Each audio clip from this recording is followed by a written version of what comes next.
চারিদিকে অতল সমুদ্রের মাঝে দাঁড়িয়ে আছে এক রহস্যময় দ্বীপ, যে দ্বীপে জন্ম নিলে কারো আর মুক্তি মেলে না। মৃত্যুর আগ পর্যন্ত আটকে থাকতে হয় সেই ছোট্ট দ্বীপটাতেই। ভেবে দেখুন তো, যদি এমন কোনো দ্বীপে গিয়ে আপনি আটকা পড়ে যান চিরদিনের মতো, বের হওয়ার কোনো পথই নেই। উল্টো দ্বীপ জুড়ে ঘুরে বেড়াচ্ছে নানা অশুভ শক্তি, যেগুলো প্রতি মুহূর্তে আপনাকে ধরার জন্য তাড়া করে বেড়াচ্ছে। একটা বিচ্ছিন্ন উপকূলীয় শহর, বাইরে থেকে দেখলে মনে হতে পারে খুব স্বাভাবিক একটা জায়গা, কিন্তু এই শান্ত শহরটিতেই ঘটে চলেছে একের পর এক ভয়াবহ ঘটনা, যেগুলোর কোনো সমাধান নেই। এই রহস্যময় ঘটনাগুলোর পেছনে লুকিয়ে আছে দ্বীপের এমন এক অতীত যেটা কেউই জানে না, তবে ধীরে ধীরে বেরিয়ে আসতে থাকে এই দ্বীপের সেই ভয়ানক রহস্য। বন্ধুরা, বলছি সম্প্রতি মুক্তিপ্রাপ্ত টিভি সিরিজ উইডোজ বের কথা।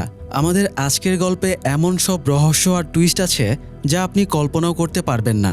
তাহলে চলুন আর দেরি না করে উইডোজ বের সমস্ত রহস্যের জট খোলা যাক। উইডোজ বে একটা উপকূলীয় দ্বীপ। মেইনল্যান্ড থেকে 40 মাইল দূরে অবস্থিত এই দ্বীপে মানুষ বসতি শুরু করেছিল প্রায় 400 বছর আগে। ছোট একটা দ্বীপ হলেও এই দ্বীপকে ঘিরে প্রচলিত আছে নানা কাহিনী, আছে বিস্তীর্ণ এক ইতিহাস। বলা হয়ে থাকে রিচার্ড নামের একজন লোক সর্বপ্রথম এখানে বসতি স্থাপন করে আর ধীরে ধীরে এই দ্বীপকে বসবাসযোগ্য করে তোলে। বংশ পরম্পরায় বহু মানুষ এই দ্বীপে থাকলেও বর্তমানে অনেকেই মেনল্যান্ড থেকে এসে এখানে থাকতে শুরু করেছে, যদিও তারা আসে কাজের সূত্রে কিংবা এই দ্বীপের কাউকে বিয়ে করলে। এই দ্বীপের যারা স্থানীয় বাসিন্দা তাদের মুখে মুখে এই দ্বীপকে নিয়ে নানা ভয়ানক কাহিনী প্রচলিত। উইডোজ বেতে যাদের জন্ম তারা কখনোই এখান থেকে মেইনল্যান্ডে যেতে পারে না, গেলেই তাদের মৃত্যু হয় ভয়ানকভাবে। বহু আগে এই দ্বীপে জন্ম নেওয়া এমন এক লোক মেইনল্যান্ডে গিয়েছিল, তার ঠিক 40 দিন পরেই হার্ট অ্যাটাকে মৃত্যু হয় তার। এমনকি একটি মেয়ে মেইনল্যান্ডে যাওয়ার একদিনের মাথাতেই হার্ট অ্যাটাকে মারা যায়। এমন ঘটনা শুধু এই দুটোই না, আরও অনেক আছে। এই কারণে উইডোজ বেতে জন্মানো পুরনো লোকেরা কখনোই মেইনল্যান্ডে যায় না। নতুন প্রজন্মের ছেলেমেয়েরা এসব বিশ্বাস না করলেও বড়রা তাদের নানা বাহানায় এখানেই আটকে রাখে। আসলে এই দ্বীপটা হয়তো জীবন্ত। এখানে জন্মানো কাউকে বাইরে যেতে দেওয়ার ক্ষেত্রে দ্বীপটাও নানা উপায়ে বাধা দেয়। মেইনল্যান্ড থেকে উইডোজ বেতে পৌঁছানোর একমাত্র উপায় হচ্ছে ফেরি, যেটা প্রতিদিন একবার করে আসে এখানে। এই দ্বীপে থাকা সমস্ত বোটও ফেরিতে করে আনা। ফেরি ছাড়া মেইনল্যান্ডে যাওয়ার কোনো উপায় নেই বিধায় কোনো কারণে ফেরি পারাপার বন্ধ হয়ে গেলে দ্বীপের সবাই আটকা পড়ে যাবে। এখানকার স্থানীয় লোকেদের মধ্যে প্রচলিত আছে নানা ধরনের ভূতের গল্প। শুধু প্রচলিত আছে বললে ভুল হবে, একদম জীবন্ত হয়ে আছে, যেগুলো শুধু মুখে মুখেই নয়, বাস্তবেও ঘটেছে। বর্তমান সময় থেকে প্রায় 20 বছর আগে এই দ্বীপে ছড়িয়ে পড়েছিল বগিম্যানের আতঙ্ক। ভয়ানক দর্শন এক লোক রাতের আধারে খুন করেছিল স্কুল পড়ুয়া একদল মেয়েকে। শেষমেশ সে ধরা পড়ার পর স্থানীয় লোকেরা তাকে একটা বাড়িতে বন্দি করে রাখে। আবার বহু বছর আগে কিছু মানুষ একটা চার্চের ভেতরে আটকা পড়ে গিয়েছিল, যারা পরবর্তীতে ক্ষুধা নিবারণ করতে মানুষের মাংসই খাওয়া শুরু করে। ঘটনাটা সে সময় পত্রিকাতেও এসেছিল। বর্তমানে এই দ্বীপের মেয়র হচ্ছে টম নামের এক লোক। টম যখন মেয়র পদে নির্বাচন করে তখন তার প্রতিদ্বন্দ্বী কেউই ছিল না, যে কারণে দ্বীপের কিছু লোক তাকে অপছন্দ করা সত্ত্বেও টম বিনা বাধায় পাশ করে যায়। আসলে এই দ্বীপ নিয়ে এখানকার স্থানীয় মানুষদের কোনো উচ্চাসা নেই, তারা কোনো রকমে বেঁচে মরে যেতে পারলেই হয়। তার উপর তাদের মধ্যে আছে ভূতের আতঙ্ক, যে কারণে তারা যেন আরও ঝিমিয়ে থাকে। টমের মা ছিলেন এই দ্বীপেরই বাসিন্দা, তিনি টমের বাবাকে বিয়ে করেছিলেন। পরবর্তীতে তাদের ছাড়াছাড়ি হয়ে যায় আর টম মেইনল্যান্ডে থাকতে শুরু করে। প্রতি গ্রীষ্মে সে এই দ্বীপে আসতো নিজের বাবার সাথে সময় কাটাতে। তখন তার বাবা তাকে এই দ্বীপের ভয়ানক সব ভূতুরে গল্প বলতো, যে কারণে টম ছোটবেলা থেকেই ভীতু প্রকৃতির। বড় হবার পর টম এখানেই শিফট করে, বিয়েও করেছিল, কিন্তু সন্তান জন্ম দিতে গিয়ে তার স্ত্রী মারা যায়। বর্তমানে টম তার টিনের ছেলে ইভানকে নিয়ে থাকে। মাকে ছাড়া বড় হয়ে ইভান বকে গেছে, সে টমের কথা শোনে না। তার ওপর নিজের বখাটে বন্ধুদের সাথে টমের অগোচরে নেশাও করে।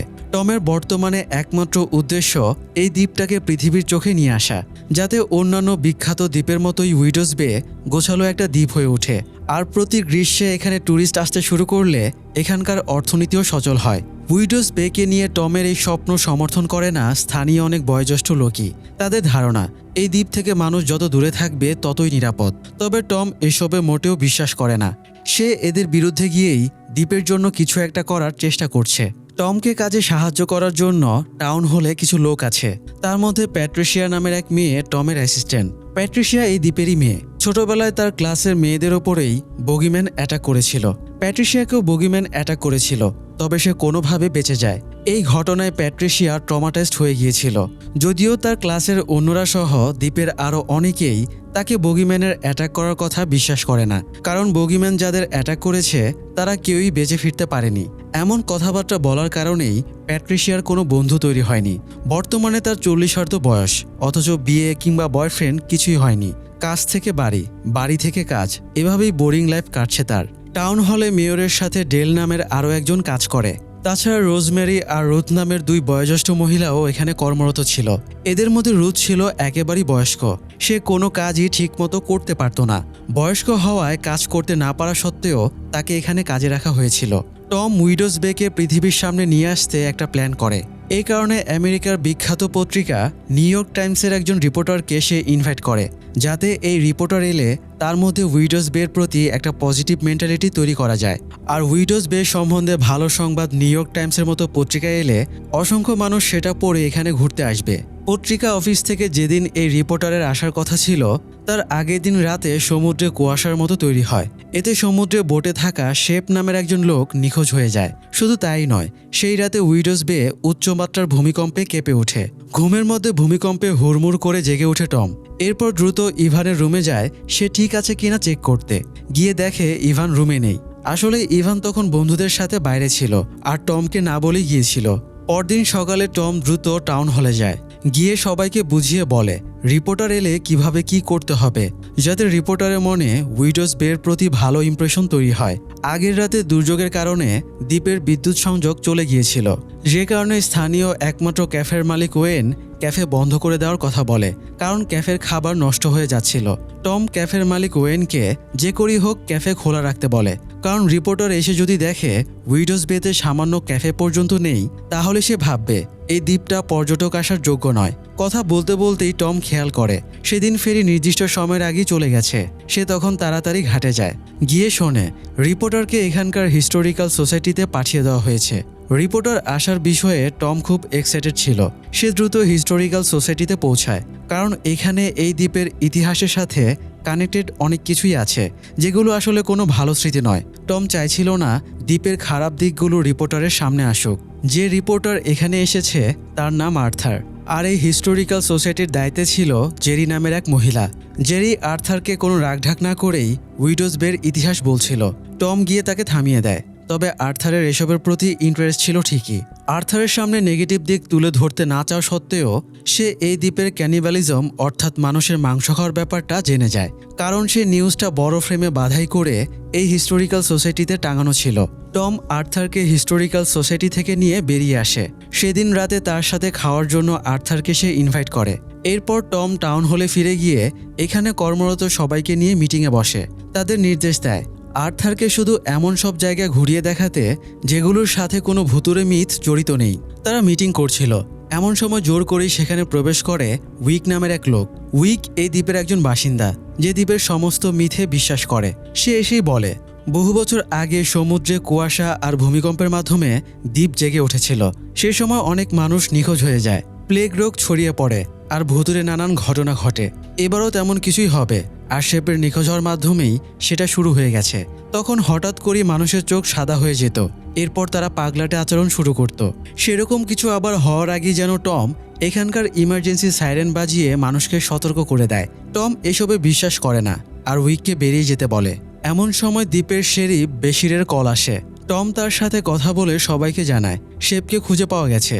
এরপর উইককে চলে যেতে বলে নিজে অফিসে যায় বেশিরের সাথে একান্তে কথা বলার জন্য। আসলে শেপকে খুঁজে পাওয়া যায়নি। টম সিচুয়েশন সামলানোর জন্য মিথ্যা বলেছিল। ব্যাপারটা প্যাট্রিশিয়া বুঝতে পারে। সে পরে টমকে বলে সে উইকের কথা বিশ্বাস করে, কারণ সে নিজেও বগিম্যানকে দেখেছিল। কিন্তু টম প্যাট্রিশিয়ার কথা বিশ্বাস করেনি। এরপর টম বাড়িতে যায় ইভানের খোঁজ নিতে। ইভান তখন বাসার বাইরে বসে স্মোক করছিল। টম ইভানকে এভাবে রাত বিরাতে না জানিয়ে বাইরে বের হতে মানা করে আসে। এই বিষয়ে ইভানের সাথে তার কথা কাটাকাটি হচ্ছিল। ঠিক এমন সময় বাইরে সাইরেন বেজে ওঠে। টম সেখানে গিয়ে দেখে উইক জোর করেই সাইরেন বাজিয়ে দিয়েছে, কারণ সে জেনে গেছে শেপকে খুঁজে পাওয়ার বিষয়ে টম মিথ্যা বলেছিল। এটা দেখে টম রেগে যায় আর সাইরেন বন্ধ করতে বলে। উইক রাজি না হলে টম তাকে বলে সে যা বলবে টম তাই শুনবে, কোনো বাধা দেওয়া ছাড়াই। এই চুক্তিতেই তখন উইক সাইরেন অফ করে দেয়। টম, উইক আর প্যাট্রিশিয়া একটা বারে গিয়ে বসে কথা বলতে। উইক জানায় কিভাবে বহু বছর আগে এমন কুয়াশা আর ভূমিকম্পের মাধ্যমে দ্বীপ জেগে উঠত। প্যাট্রিশিয়া উইকের কথা বিশ্বাস করছিল, কিন্তু টম এসবের কিছুতেই বিশ্বাস করেনি। উল্টো কিছুক্ষণ এসব শুনে সহ্য করতে না পেরে সে রেগে যায়। ঠিক এমন সময় বিধ্বস্ত অবস্থায় সেই বারে এসে পৌঁছায় শেপ। এসে সে অজ্ঞান হয়ে পড়ে গেলে তাকে হসপিটালে নেওয়া হয়। ডাক্তার জানায় শেপ স্টেবল আছে, তবে জ্ঞান ফিরতে সময় লাগবে। প্যাট্রিশিয়া কেবিনে শেপের পাশে বসেছিল। টম তাকে বের করে দিয়ে নিজে শেপের পাশে বসে এবং তার রিপোর্ট পড়ে। রিপোর্ট দেখে টম অবাক হয়ে যায়, কারণ ডাক্তার শেপের বায়োলজিক্যাল বয়স লিখে রেখেছে 37 বছর, অথচ শেপ একজন বয়স্ক লোক। এমন সময় শেপের জ্ঞান ফিরে আসে। সে কিছু একটা বলার চেষ্টা করে, কিন্তু কি বলছে সেটা বোঝা যাচ্ছিল না বিধায় টম কাছে এগিয়ে যায়। আর তখনই শেপ আচমকা টমের গলা চেপে ধরে। তার 2 চোখ ছিল ফ্যাকাশে সাদা। ভয়ে টম চিৎকার করে ওঠে। ধস্তাধস্তির এক পর্যায়ে শেপ আর টম দুজনেই ফ্লোরে পড়ে যায়। এক পর্যায়ে শেপ নিস্তেজ হয়ে যায়। আওয়াজ পেয়ে তখনই বাইরে থেকে ডাক্তারেরা চলে আসে আর শেপকে মৃত ঘোষণা করে। টম ডক্টর মর্গানকে ভালোভাবে শেপের পোস্টমর্টেম করতে বলে। সে মারাত্মক ভয় পেয়ে গিয়েছিল। অফিসে গিয়ে টম দেখে সমুদ্র থেকে ঘন কুয়াশা ধেয়ে আসছে দ্বীপের দিকে। প্যাট্রিশিয়া এসে তাকে জানায় আর্থারের সাথে মিটিংয়ের সময় হয়ে গেছে। সেদিন সন্ধ্যায় আর্থারের সাথে বারে গিয়ে মিটিংয়ে বসে টম। এই দ্বীপ সম্বন্ধে আর্থার লোকমুখে যেসব মিথ শুনেছে সেসবের বিষয়ে টমকে জিজ্ঞাসা করে। টম জানায় সেসব শুধুই লোকমুখে প্রচলিত কথা, বাস্তবে তেমন কিছুই ঘটে না। আর্থারও তাদের সায় দিয়ে বলে মিথ হলেও বিষয়গুলো আকর্ষণীয়, তার এসব ভালো লেগেছে। টম বুঝতে পারে আর্থারের মনে উইডোজ বে সম্বন্ধে পজিটিভ ইমপ্রেশনই তৈরি হয়েছে, কিন্তু টম নিজে মারাত্মক ভয় পেয়ে গিয়েছিল। শেপের ফ্যাকাশে চোখ দেখে তার উইকের কথা কিছুটা হলেও বিশ্বাস হচ্ছিল। তার মনে হচ্ছিল কুয়াশার সাথে অশুভ কিছু এগিয়ে আসছে। ততক্ষণে কুয়াশা বারের বাইরেও চলে এসেছে। টম জানালা দিয়ে সেটা দেখতে পায়।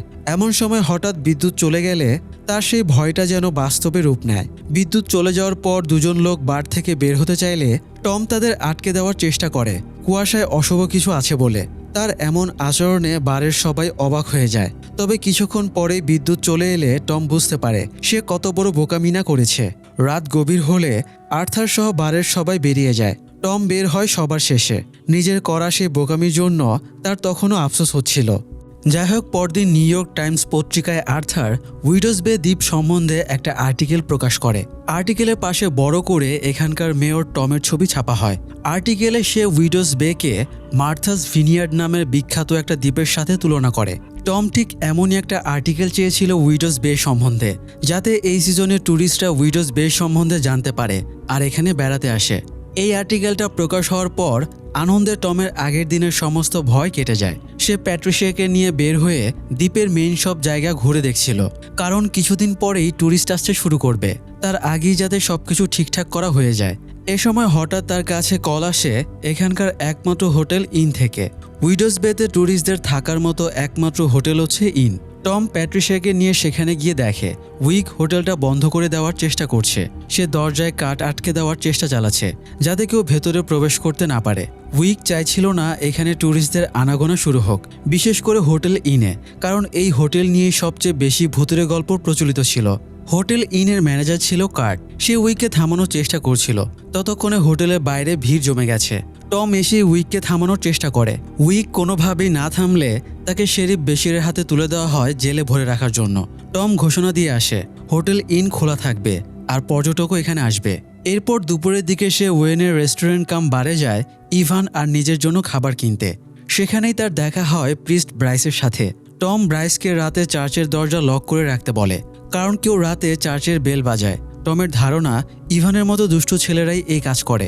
ব্রাইসের সাথে কথা বলে টম যখন খাবার নিয়ে বের হচ্ছিল, তখন উইকের বয়সী কিছু লোক টমকে থামিয়ে দেয়। তারা হোটেল ইন বন্ধ করে দিতে বলে যে হোটেল ইনে অনেকগুলো প্রেতাত্মা বাস করে। ক্যাপ্টেন নামের একটা আত্মা বাসা বেঁধেছে ক্যাপ্টেন সুইটে। তাছাড়া আরেকটা রুমে আগলি হর্টেন্স নামের একটা মেয়ের আত্মা আছে। সেই রুমে গিয়ে 3 বার আগলি হর্টেন্স বলে রাখলে সেই আত্মা এসে হাজির হয়। আরেকটা আছে ক্লাউন কিলার, যে ক্লাউনের কস্টিউম পরে খুন করত। এখানে ঘটা আরেকটা ভুতুরে ঘটনা হচ্ছে নিউ ইয়ার পার্টি। তারা চায় টম যেন এই হোটেল খোলা রেখে ট্যুরিস্টদের জীবন হুমকির মুখে না ফেলে। টম তাদের কোনো কথা বিশ্বাস করে না। উল্টো জানায় সে হোটেল ইন খুলবেই, কারণ বহু বছর পর এখানে পর্যটকদের আনাগোনা শুরু হলে দ্বীপের মানুষের ভাগ্য বদলে যাবে। তখন এই লোকেরা টমকে হোটেল খোলা রাখার জন্য একটা শর্ত দেয়। সেটা হচ্ছে সেদিন রাতে গিয়ে আগে টমকে এক রাত এই হোটেলে কাটিয়ে আসতে হবে। হোটেল সম্বন্ধে যেসব মিথ প্রচলিত আছে সেসব ক্যামেরা রেকর্ড করে আনতে হবে। সে যদি এক রাত এখানে কোনো ভয় ছাড়াই থাকতে পারে তাহলেই কেবল এই হোটেল খোলা রাখা যাবে। আর টমের থাকার জন্য হোটেল ভাড়াও তারা সবাই মিলে দিয়ে দেবে। টম তাদের শর্তে রাজি হয় আর সবগুলো ভূতের একটা লিস্ট তৈরি করে নিয়ে আসে। সেই রাতে ইভানকে তার বন্ধুর বাসায় থাকতে পাঠিয়ে পুরো প্রস্তুতি নিয়ে টম হোটেল ইনে আসে। প্যাট্রিসিয়া তাকে পৌঁছে দিয়ে চলে যায়। টমকে এসে রিসিভ করে নেয় হোটেলের ম্যানেজার কার্ট। টম তাকে বলে সে ক্যাপ্টেন সুইটে থাকতে চায়। কার্ট তাকে সেই রুমে নিয়ে যায়। টম রুমের ভেতরে প্রবেশ করলেও কার্ট বাইরে দাঁড়িয়ে থাকে। এমনকি টমের ব্যাগটাও সে ধাক্কা দিয়ে ভেতরে ঢুকিয়ে দেয়, নিজে ভেতরে না এসে। জানায় যে সে হোটেলে থাকে না, এখনই চলে যাবে। নিচে লবিতে সিসি ক্যামেরা লাগানো ছিল।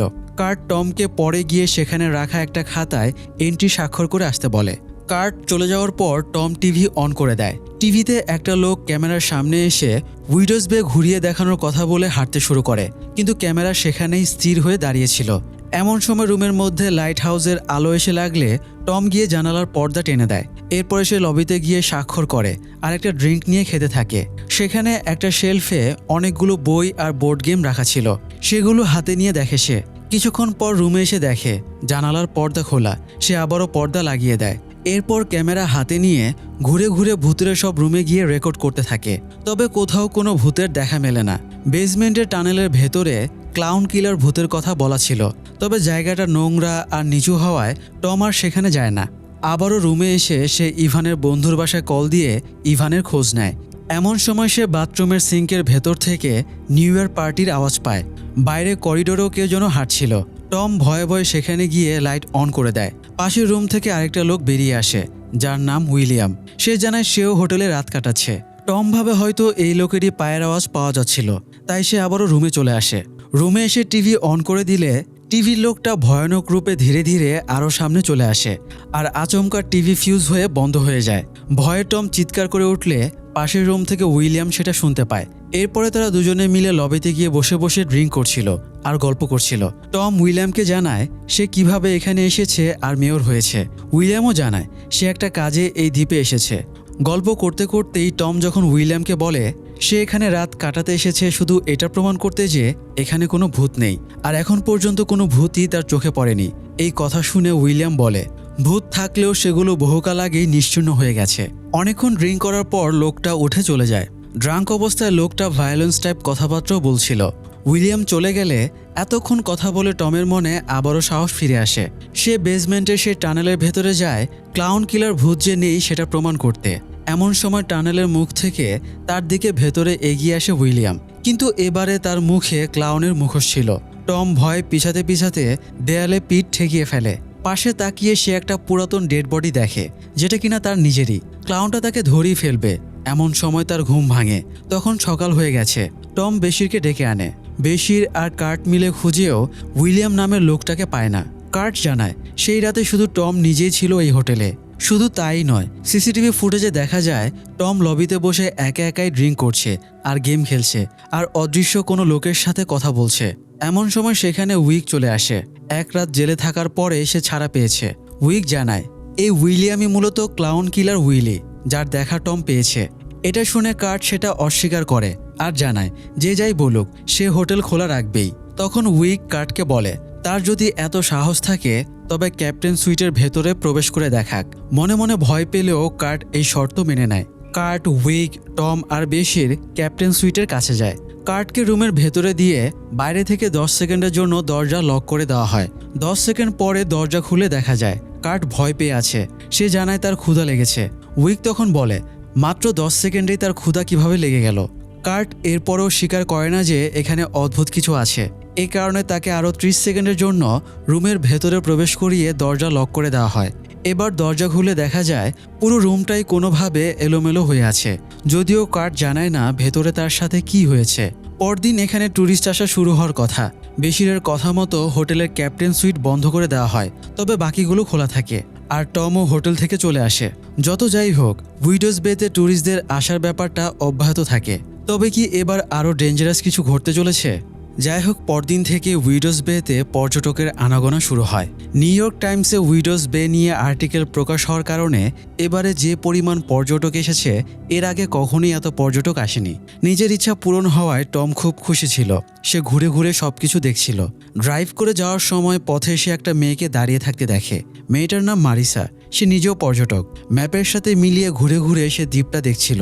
তবে একটা জায়গায় দুষ্টু ছেলেরা রাস্তার সাইন বদলে রাখায় সে আর কোন দিকে যাবে খুঁজে পাচ্ছিল না। টম তাকে দেখে নিজের গাড়িতে লিফট দেয়। মারিসা বেশ সুন্দরী ছিল।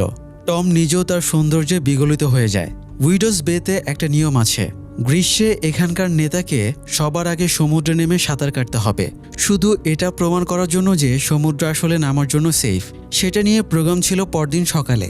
আর বিকেলবেলা ছিল টাউন হল থেকে আয়োজিত একটা ককটেল পার্টি। টম মারিসাকে এই দুটো প্রোগ্রামে ইনভাইট করে।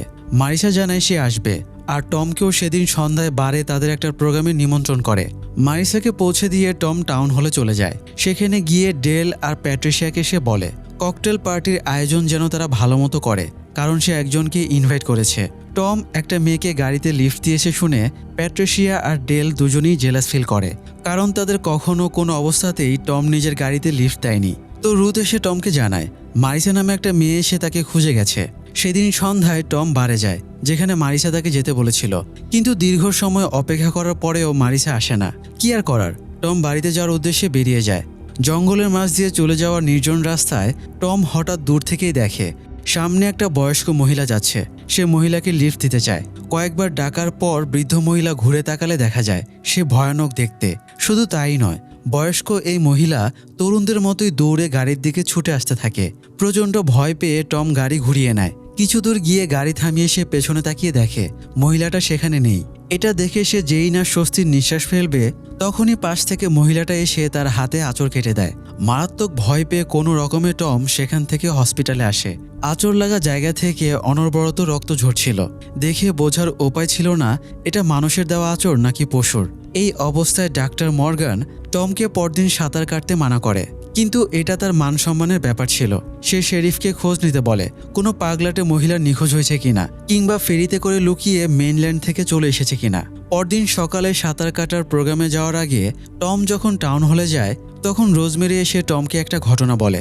রোজমেরির দাবি ছিল যে মহিলা টমকে আঁচড় দিয়েছে সে কোনো সাধারণ মহিলা নয়, বরং একটা প্রেতাত্মা, যে কিনা মানুষকে আঁচড় দিয়ে নিজের নখের নিচে চামড়া নিয়ে নেয়, আর সেই চামড়া থেকেই ট্র্যাক করে মানুষকে দুর্বল অবস্থায় খুঁজে বের করে মেরে ফেলে। টম তার কথা বিশ্বাস করে না, উল্টো বিরক্ত হয়ে উঠে চলে আসে।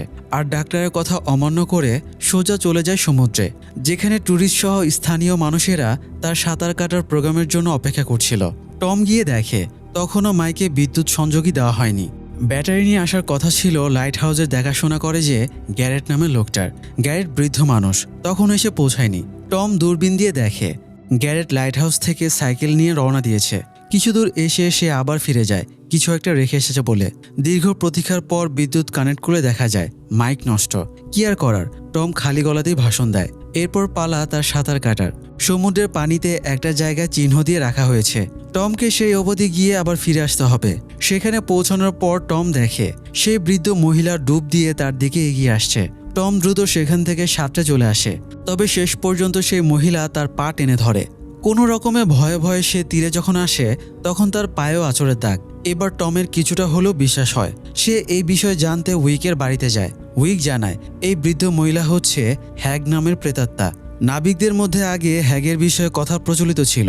হ্যাগ কাউকে নাগালে পেলে খামচে চামড়া তুলে নেয়। এরপর সেদিন রাতে সেই লোক শরীরের শক্তি হারিয়ে ফেলে। তখন হ্যাগ এসে তার ওপরে উঠে বসে মেরে ফেলে। উইক টমকে পরামর্শ দেয় যতক্ষণ পর্যন্ত না তার আঁচড়ে ঘাস শুকায়, ততক্ষণ একটা লকারে নিজেকে বন্দি করে রাখতে। আর রাতের বেলা তো কোনোভাবেই বের হওয়া যাবে না। টম জানায় তাকে বের হতেই হবে, কারণ সেদিন রাতেই তাদের ককটেল পার্টি হওয়ার কথা। বাড়িতে ফেরার পর টম দেখে ইভান নিজের বন্ধুদের নিয়ে বসে আছে। ইভান জানায় মারিসা কল করেছিল। টম ইভানকে বাইরে বের না হয়ে তার বন্ধুদের বাসায় থাকতে বলে নিজের রেস্টুরেন্টে যায় মারিসার সাথে দেখা করতে। কিন্তু ইভান কি কথা শোনার পাত্র? সে দুজন ট্যুরিস্ট মেয়ে আর নিজের দুই বন্ধুর সাথে বেরিয়ে পড়ে বাইরে আড্ডা দিতে, নেশা করতে। এদিকে প্রিস্ট ব্রাইস সেদিন টমের সাথে কথা বলে চার্চে গিয়ে দেখে চার্চের বেল সেভাবেই বাঁধা আছে। তাহলে শব্দ কোত্থেকে হলো? ব্রাইস এই দ্বীপ সম্বন্ধে কিছু একটা জানতো। সে খুব ভয় পেয়ে যায়। এরপরে রাতের বেলা একটা কুয়োর উদ্দেশ্যে বেরিয়ে যায়। কুয়োতে কান ঠেকিয়ে কিছু একটা শুনে সে খুব ভয় পেয়ে যায়। ভয়ার্ত অবস্থায় সে যখন আবার ফিরছিল তখনই ইভানদের সাথে তার দেখা হয়। সে ইভানদের সতর্ক করে দেয় অশুভ কিছু ঘটতে যাচ্ছে। এরপর সেখান থেকে চলে যায়। ইভান আর তার বন্ধুরা তার কথা আমলে নেয় না, আবারও নিজেদের মতো মজা করতে থাকে। রেস্টুরেন্টে মারিসা আর টম অনেকক্ষণ আড্ডা দেওয়ার পর মারিসা টমের বাসায় যেতে চায়। তখন টমের নিজের মৃত স্ত্রীর কথা মনে পড়ে আর সে সেখান থেকে বিদায় নিয়ে বাড়িতে চলে আসে। বাড়িতে আসার পরে টম টেলিফোনের রেকর্ডার অন করে দেয় আর দেখে দুটো কল এসেছিল। প্যাট্রিসিয়া তার ককটেল পার্টিতে না যাওয়ার কারণে টমের ওপরে রেগে আছে আর উইক তাকে সতর্ক করছে যেন সে সেফ থাকে, কারণ হ্যাক তাকে আক্রমণ করবেই। এসব শুনতে শুনতেই টম থালা বাসন পরিষ্কার করছিল। তখন হঠাৎ দেখে হাতে করা ব্যান্ডেজের ভেতর থেকে রক্ত ঝরছে। এটা দেখে সে খুব ঘাবড়ে যায়। এমন সময় তার বাসার দরজায় নক করে মারিসা। মারিসা টমের অফিস থেকে তার বাসার ঠিকানা নিয়ে এসেছে। মারিসা নক করে কথা বললেও টম ভাবে হ্যাক মারিসা সেজে এসেছে। সে দরজা না খোলায় মারিসা রাগ করে চলে যায়। এরপর দরজার সামনে একটা চেয়ার রেখে যাতে দরজা খুলে কেউ ভেতরে আসতে না পারে। ঘুমের মধ্যে স্বপ্নে সে নিজের স্ত্রীকে দেখতে পায়। এ সময় হঠাৎ তার ঘুম ভেঙে যায় আর দেখে হ্যাক নিচ থেকে তার উপরের দিকে উঠে আসছে। নড়তে গিয়ে টম খেয়াল করে তার শরীর অবশ হয়ে গেছে। হ্যাক যখন তার মুখের ওপর এসে বসে তখন সে হাত দিয়ে চেয়ারের লক খুলে দেয় আর চেয়ার নিচের দিকে নেমে যায়। আচমকা চেয়ার নিচে নেমে যাওয়ায় এক ঝটকায় হ্যাক তার শরীর থেকে পড়ে যায়। টম কোনো রকমে নিজের শরীর টেনে হিঁচড়ে ওয়াশরুমের বাথটাবে এসে লুকায়, কিন্তু রক্তের গন্ধে হ্যাক টের পেয়ে যায় সে কোথায় আছে। হ্যাক এসে তার অবশ শরীরের ওপরে বসে যখনই তাকে মারতে যাবে তখনই সেখানে উইক চলে আসে আর গুলি করে হ্যাকটাকে মেরে ফেলে। গুলি খেয়ে হ্যাক ব্লাস্ট হয়ে যায়, যেখানে ছিল শুধু কাদামাটির পানি। হ্যাক মরার পর টম নিজের শক্তি ফিরে পায়। এদিকে তখনই বেশির ওয়াকিটকিতে জানায় প্যাট্রিসিয়ার টাউন হলের ককটেল পার্টিতে অদ্ভুত কিছু ঘটছে, কিন্তু কি? আর প্রিন্স ব্রাইসি বা ঘাবড়ে আছে কেন? যাই হোক, প্যাট্রিসিয়ার এই ককটেল পার্টির পেছনে একটা গল্প আছে। ছোটবেলা থেকেই সে একা একা থাকে, বন্ধুবান্ধব খুব একটা নেই তার। উইডোজ বেতে যেদিন থেকে ট্যুরিস্টদের আনাগোনা শুরু হয়েছে তেমনি একদিন প্যাট্রিসিয়া বই ডোনেশন নেওয়ার জন্য বসেছিল। সেখানে সে কয়েকটা বই ডোনেশন হিসেবে পায়, যদিও অধিকাংশ মানুষই বুক ডোনেশন বক্সকে ট্র্যাশবিন হিসেবে ব্যবহার করেছে। প্যাট্রিসিয়া বইগুলো নিয়ে তার ভ্রাম্যমাণ বইয়ের ট্রাকের মধ্যে গুছিয়ে রাখে। সে বই পড়তে খুব পছন্দ করত, যে কারণে তার বেডরুমেও এমন বইয়ের শেলফ আছে। প্যাট্রিসিয়ার সাথে স্কুলে পড়তো ক্রিস নামের একটা মেয়ে, যে কিনা সবার কাছে খুব জনপ্রিয় ছিল। ক্রিস খুবই মিশক প্রকৃতির একটা মেয়ে, তার বাসায় সবসময় আড্ডা লেগেই থাকে। ক্রিসের সাথে সবার ভালো সম্পর্ক থাকলেও প্যাট্রিসিয়ার সাথে তার খুব একটা ভালো সম্পর্ক ছিল না। এর কারণ বগিম্যানের অ্যাটাকের সময় ক্রিসের বেশ কিছু বান্ধবী মারা যায়। প্যাট্রিসিয়া যখন দাবি করে তাকেও বগিম্যান অ্যাটাক করেছিল, কিন্তু সে বেঁচে গেছে। তখন ক্রিস ভাবে প্যাট্রিসিয়া অ্যাটেনশন পাওয়ার জন্য মিথ্যা কথা বলছে। সেই থেকে সে প্যাট্রিসিয়াকে বুলি করত, খুব একটা পছন্দ করত না। এবারে ক্রিসের বাসায় একটা পার্টিতে প্যাট্রিসিয়াকে এমনি মুখে মুখে ইনভাইট করে একজন। প্যাট্রিসিয়া বুঝতে পারেনি যে তাকে শুধু বলার জন্যই বলা হয়েছে। সে একটা রেড ওয়াইনের বোতল নিয়ে পার্টিতে যায়। পার্টিতে তার সাথে কেউ খুব একটা মিশছিল না। তখন একটা মেয়ে এগিয়ে এসে তার সাথে কথা বলে। বগিম্যানের সেই ঘটনার কথা জিজ্ঞেস করে। কেউ একজন তার সাথে কথা বলার আগ্রহ দেখাচ্ছে দেখে প্যাট্রিসিয়া খুব এক্সাইটেড হয়ে ঘটনাটা বলে। এমন সময় দুর্ঘটনাবশত ধাক্কা লেগে তার শরীরে ওয়াইন লেগে গেলে সে সেটা পরিষ্কার করতে ওয়াশরুমে যায়। ফিরে এসে সে শোনে তার আড়ালে সবাই তাকে নিয়ে গসিপ করছে যে সে একজন অ্যাটেনশন সিকার। প্যাট্রিসিয়া সেখানে খুব একটা রিয়্যাক্ট না করে দুঃখিত মন নিয়ে বাসায় ফিরে আসে। বাসায় ঢোকার আগে সে বইয়ের ট্রাকে চেক করতে যায়। গিয়ে দেখে ইয়োর টার্ন নামের একটা বই ফ্লোরে পড়ে আছে, যেটা সে আজকেই ডোনেশনে পেয়েছিল। ঘুমানোর আগে পড়বে বলে সে বইটা নিয়ে বেডরুমে বিছানায় এসে শয়। বইটা আসলে কিভাবে একটা পারফেক্ট পার্টি থ্রো করে জনপ্রিয় হওয়া যায় সেই বিষয়ে লেখা। প্যাট্রিসিয়া ভাবে সে এই বই ভালো করে পড়ে সেই নিয়ম অনুযায়ী টাউন হলের ককটেল পার্টি হোস্ট করবে, সবাইকে দেখিয়ে দেবে সেও পারে। এরপর সে খুব এক্সাইটেড হয়ে রেস্টুরেন্ট বুক করে। সেখানে হঠাৎ ক্রিসদের গ্রুপ এলে সে গিয়ে তাদের ইনভাইট করে। তখন জানতে পারে যেদিন তার ককটেল পার্টি ঠিক সেদিনই আরেকটা ছেলে বার্থডে পার্টি থ্রো করেছে। ক্রিস জানায় সবাই সেখানেই যাবে আর প্যাট্রিসিয়াকে ব্যঙ্গ করে বলে তার পার্টিতে কেউই আসবে না। তবুও প্যাট্রিসিয়া আশা হারায় না। সে ডেলকে নির্দেশ দেয় ডিজের দায়িত্ব পালন করতে। শুধু তাই না, প্রায় 200-র মতো গানের লিস্টও তৈরি করে দেয় সে। ডেলকে সে নির্দেশ দেয় সে বার্থডে পার্টি বন্ধ করে দিতে। ডেল তাই করে। ককটেল পার্টির প্রতি প্যাট্রিসিয়ার এত উৎসাহ দেখে ডেল আর রোজমেরি অবাক হয়ে যায়। এদিকে সিকিউরিটির খাতিরে রাস্তার পাশের সিসিটিভি ফুটেজ চেক করতে গিয়ে বেশির খেয়াল করে প্যাট্রিসিয়া ঘন্টার পর ঘন্টা একটা বেঞ্চে বসে এক মনে বই পড়ছে। পার্টির দিন প্যাট্রিসিয়া বেশ সুন্দর করে সাজে, মাথায় প্রিন্সেস ক্রাউন পরে এরপরে সে বই দেখে দেখে নিজের হাতে ককটেল বানাতে থাকে। রোজমেরি এসে তাকে এত উৎসাহ নিয়ে এসব করতে মানা করে কিছু বলতে গেলে প্যাট্রিশিয়া তাকে চুপ থাকতে বলে। এদিকে পার্টির নির্দিষ্ট টাইম পেরিয়ে যাওয়ার পরেও টাউন হলে কর্মরত লোক আর কিছু বয়স্ক লোক ছাড়া কেউ না এলে প্যাট্রিশিয়া রেগে গিয়ে টমকে কল করে আসতে বলে। কিছুক্ষণ পর থেকেই লোকজন আসতে শুরু করে, বিশেষ করে ট্যুরিস্টরা, এমনকি ক্রিসের গ্রুপও চলে আসে। প্যাট্রিশিয়া তখন এত আনন্দিত হয় যে বলার মতো না। এদিকে তাদের পার্টিতে বাজা উচ্চ মিউজিকের কারণে কেউ একজন বেশিরের কাছে কমপ্লেন করলে সে সেদিকে আসতে থাকে। পার্টিতে ক্রিস প্যাট্রিশিয়ার প্রতি মিন আচরণ করে, তাকে অ্যাটেনশন সিকার বলে। মন খারাপ করে প্যাট্রিশিয়া কিচেনে গিয়ে কাঁদতে থাকে। এমন সময় সেই বইয়ের দিকে তার চোখ পড়ে। বইয়ের সেই পাতায় লেখা ছিল ককটেল সার্ভ করার সময় এসে গেছে। প্যাট্রিশিয়া ককটেল সার্ভ করলে মুহূর্তের মধ্যে সিচুয়েশন পাল্টে যায়। হোস্ট হিসেবে প্যাট্রিশিয়া কিছু কথা বলে টোস্ট করলে সবাই সেই ককটেল খাওয়া শুরু করে, এমনকি প্রশংসাও করে। এরপর উন্মাদের মতো নাচতে থাকে। বাইরে সমুদ্রের ধারে বনফায়ারের আয়োজন করা ছিল, সবাই সেদিকে বেরিয়ে যায়। এমনকি ক্রিস যাওয়ার সময় প্যাট্রিশিয়াকে যেতে বলে। অত্যধিক আনন্দিত অবস্থায় প্যাট্রিশিয়া কিচেনে ফিরে আসে। সেখানে আগে থেকেই রোজমেরি ছিল, এখন বেশিরও আসে। বেশির তাকে জানায় কেউ একজন পার্টির বিষয়ে কমপ্লেন করেছে। প্যাট্রিশিয়া জানায় একদিন এমন আনন্দ করাই যায়। তখন বেশির প্যাট্রিশিয়াকে বলে ওঠে সে এসব কি করছে। এমন সময় প্যাট্রিশিয়ার হুঁশ ফেরে। সে খেয়াল করে ককটেল সে ফ্রেশ ফ্রুটস দিয়ে বানায়নি, বরং পচে যাওয়া ফ্রুটস দিয়ে বানিয়েছে। তার উপর তাতে কাকের রক্ত ব্যবহার করেছে। আর তার মাথায় প্রিন্সেস ক্রাউন নয়, বরং কাঠি দিয়ে বানানো সিংয়ের মতো ভয়ানক দর্শন একটা ক্রাউন। পার্টি হলে ফিরে এসে সে দেখে পুরো ডেকোরেশনে ফুলের পরিবর্তে সে কাঁটা ব্যবহার করেছে। আর যে বইটা সে এতদিন ধরে পড়ে পার্টি হোস্ট করেছে, সে বইটা আসলে একটা উইচক্রাফটের বই। প্যাট্রিশিয়া বুঝতে পারে সে এতদিন হুঁশে ছিল না।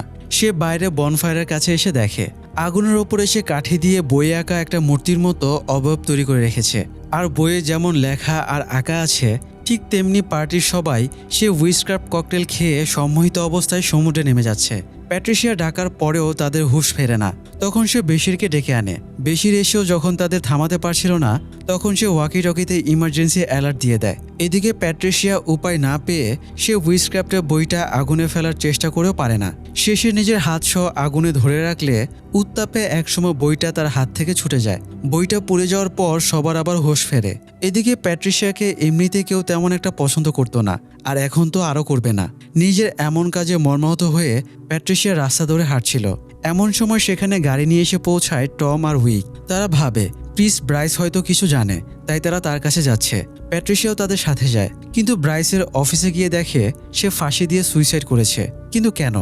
যাই হোক, ব্রাইসের শেষকৃত্য করা হয়। এদিকে ইভান যে সেদিন রাতেও বাসায় রাত না কাটিয়ে বাইরে বেরিয়েছিল সেটা টম জেনে যায়। এই কারণে ইভানকে নিজের অফিসে আটকে রাখে। এরপর নিজে যায় ব্রাইসের অফিসে, যেখানে আগে থেকে উইক আর প্যাট্রিশিয়া ছিল। তারা ক্লু খুঁজতে থাকে কি এমন হয়েছিল যে কারণে ব্রাইস সুইসাইড করেছে। ব্রাইস সুইসাইড করার আগে পুরো অফিস এলোমেলো করেছে, কিছু খাতা বই পুড়িয়ে ফেলার চেষ্টাও করেছে।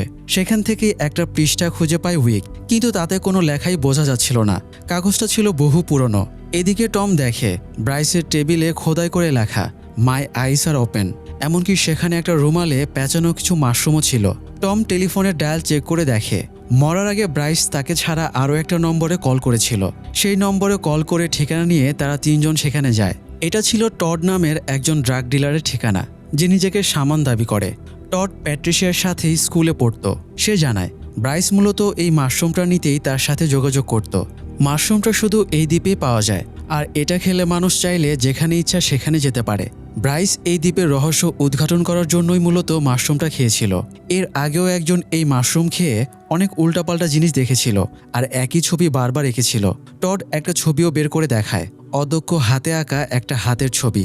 উইক ডিসিশন নেয় সে এই মাশরুম খাবে যদি এটা খেয়ে কোনোভাবে দ্বীপের রহস্য উদ্ঘাটন করা যায়। প্যাট্রিশিয়া এতে রাজি হলেও টম রাজি হতে পারছিল না। তবে একরোখা উইকের ইচ্ছের কাছে শেষমেশ তাকে হার মানতে হয়। প্যাট্রিশিয়া টডকে বলে এই মাশরুমটা উইককে দিতে। এদিকে টম টডের দেওয়া একটা কফি খেতে খেতে অফিসে রোজমেরির কাছে কল করে ইভানের খোঁজ নিচ্ছিল। এমন সময় টড এসে জিজ্ঞাসা করে কফিটা কেমন লেগেছে, মাশরুমের কোনো টেস্ট সে পেয়েছে কিনা, কারণ এটা টেস্টলেস মাশরুম। আসলে টড টমকেই উইক ভেবে মাশরুমটা খাইয়ে ফেলেছে। এই মাশরুম খাওয়ার পর টানা 12 ঘন্টা মানুষের কোনো হুঁশ থাকে না। টম ইভানকে নিয়ে দুশ্চিন্তা করছিল। প্যাট্রিশিয়া জানায় সে নিজে ইভানকে দেখে রাখবে। টম বমি করে মাশরুম ফেলে দিতে গিয়েও দেয় না, কারণ যা হওয়ার তা হয়ে গেছে।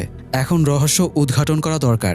তারপরই টমের হুঁশ চলে যায়। সেদিন সন্ধ্যা 7টা থেকে পরদিন সকাল 7টা পর্যন্ত টম কারফিউ জারি করেছিল, কারণ দ্বীপে যা কিছু ঘটছে এসব স্বাভাবিক নয়। একবার হুঁশ আসার পর টম নিজেকে গাড়িতে প্যাট্রিশিয়ার সাথে আবিষ্কার করে, আর আরেকবার হুঁশ আসার পর সে দেখে নিজের অফিসে বসে আছে। টম কারফিউ ডাকায় লোকজন আন্দোলন করছে, তাই তাদের নিয়ে মিটিং ডাকা হয়েছে। প্যাট্রিশিয়া টমকে অফিসে বসে থাকতে বলে চলে যায়, আর কোনোভাবেই রুম থেকে বের হতে মানা করে। অনেকক্ষণ বসে থাকার পর হঠাৎ সেখানে ডেল আসে। টম আবছাভাবে ডেলের মুখ দেখতে পাচ্ছিল। নেশার কারণে ডেলের মুখ ধীরে ধীরে টমের কাছে ভয়ানক হয়ে ওঠে। টম অফিস থেকে বের হয়ে লোকজনের ডাকা সেই মিটিংয়ে যায়। সবাই কারফিউর প্রতিবাদ করছিল। টম তাদের কোনো কথা বুঝতে পারে না, নিজেও কোনো কথা বলতে পারে না। শেষে সবাই তাকে এখানে রেখেই চলে যায়। এদিকে উইক ব্রাইসের অফিসে পাওয়া সেই কাগজের টুকরো নিয়ে হিস্টোরিক্যাল সোসাইটিতে জেরির কাছে যায়। জেরি কাগজটা পরিষ্কার করে তার মধ্যকার লেখা স্পষ্ট করতে সক্ষম হয়। যেই এটা লিখে থাকুক, সে লিখেছে তার মৃত্যু নিশ্চিত। হয় তাকে প্লেগে মরতে হবে, আর না হয় একজনের হাতে, যাকে সে নিজে মারতে চাইছে। আসলে এটা ছিল এই দ্বীপের প্রতিষ্ঠাতা রিচার্ডের স্ত্রী সারার লেখা। সারার ডায়েরিটা আগে থেকে হিস্টোরিক্যাল সোসাইটিতে ছিল, যেটার একটা পেজ মিসিং ছিল। এটাই হলো সেই পেজ। এই পেজ থেকে জেরি জানতে পারে যে রিচার্ডকে তখন সবাই ভয় পেত। তার অলৌকিক কোনো শক্তি ছিল, যেটার উৎস ছিল তার গলায় থাকা লকেটের মতো একটা ছোট্ট বোতল। প্যাট্রিশিয়া এসে টমকে সেখান থেকে হিস্টোরিক্যাল সোসাইটিতে নিয়ে যায়।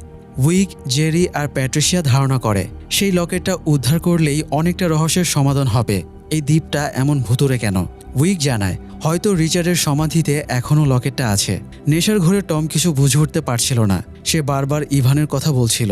এই কারণে প্যাট্রিশিয়া রোজমেরির মাধ্যমে টমকে বাসার উদ্দেশ্যে পাঠিয়ে দেয়। টমের হুঁশ কিছুক্ষণের জন্য ফিরে এলে সে রোজমেরিকে জিজ্ঞাসা করে ইভান কোথায়। রোজমেরি জানায় সে ইভানকে কল করেছিল।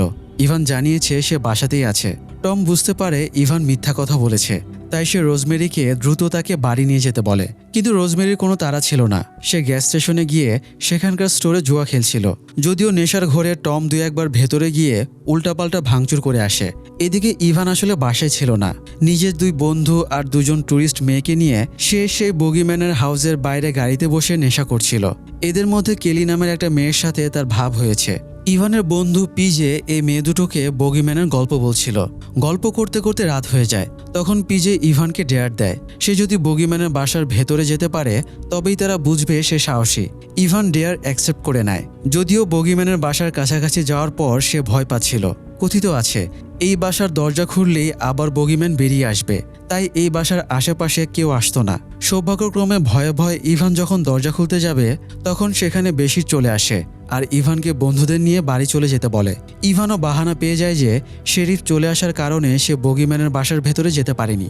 বন্ধুদের গাড়িতে করে বাসায় আসার পর সে দেখে বাইরেই রোজমেরি আর টম দাঁড়িয়ে আছে। টমকে দেখে বোঝা যাচ্ছিল সে ড্রাঙ্ক। টম ইভানকে বকতে বকতে বাসার ভেতরে নিয়ে যায়। ইভানও রাগ করে জিজ্ঞাসা করে তাকে এভাবে আটকে কেন রাখা হয়, কেন এই দ্বীপের বাইরে যেতে দেওয়া হয় না। টম তাকে জানায় এই বিষয়ে পরে কথা হবে। এরপর নিজের বেডরুমে চলে যায়। ওয়াশরুমে গিয়ে টম বমি করছিল। তখন তার চোখের সামনে তার স্ত্রী লরেন অর্থাৎ ইভানের মায়ের দৃশ্য ভেসে ওঠে। আসলে টম কিছুটা হলেও বিশ্বাস করত এই দ্বীপে জন্ম নিলে তার সন্তান আর দ্বীপ থেকে বের হতে পারবে না। এই কারণে লরেনের প্রেগনেন্সির শেষ সময়ে টম তাকে নিয়ে মেইনল্যান্ডে যেতে চেয়েছিল। কিন্তু দ্বীপ ছেড়ে কিছু দূর যাওয়ার পরেই লরেনের খারাপ লাগতে শুরু করে। সে চোখে কিছু দেখছিল না। মেইনল্যান্ড তখন অনেকটা দূরে। এই কারণেই লরেনকে আবার উইডোজ বেতে ফিরিয়ে আনা হয়। এখানে এসে ইভানের জন্ম হয়।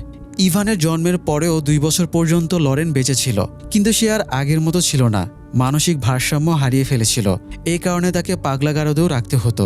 লরেন বেঁচে থাকলে চাইতো না তার সেই পাগলের মতো রূপ কেউ মনে রাখুক, কারণ সে ছিল খুব দুরন্ত অ্যাডভেঞ্চার প্রেমী একজন মানুষ। তাই টম ইভানকে জানিয়েছিল তার জন্মের পরেই তার মা মারা গেছে। এমনকি ইভান আর লরেনের একত্রে যেসব ছবি ছিল, লরেন ইভানের উদ্দেশ্যে যেসব চিঠি লিখেছিল সেসবও টম লুকিয়ে রেখেছে। নেশাগ্রস্ত অবস্থাতেই টমের এসব মনে পড়ে যায় আর বমি করতে করতে ওয়াশরুমে সে জ্ঞান হারায়। তবে কি আসলেই এই দ্বীপে জন্ম নেওয়া কেউ বাইরে যেতে পারবে না? ইভান কি তবে এখানেই বন্দী?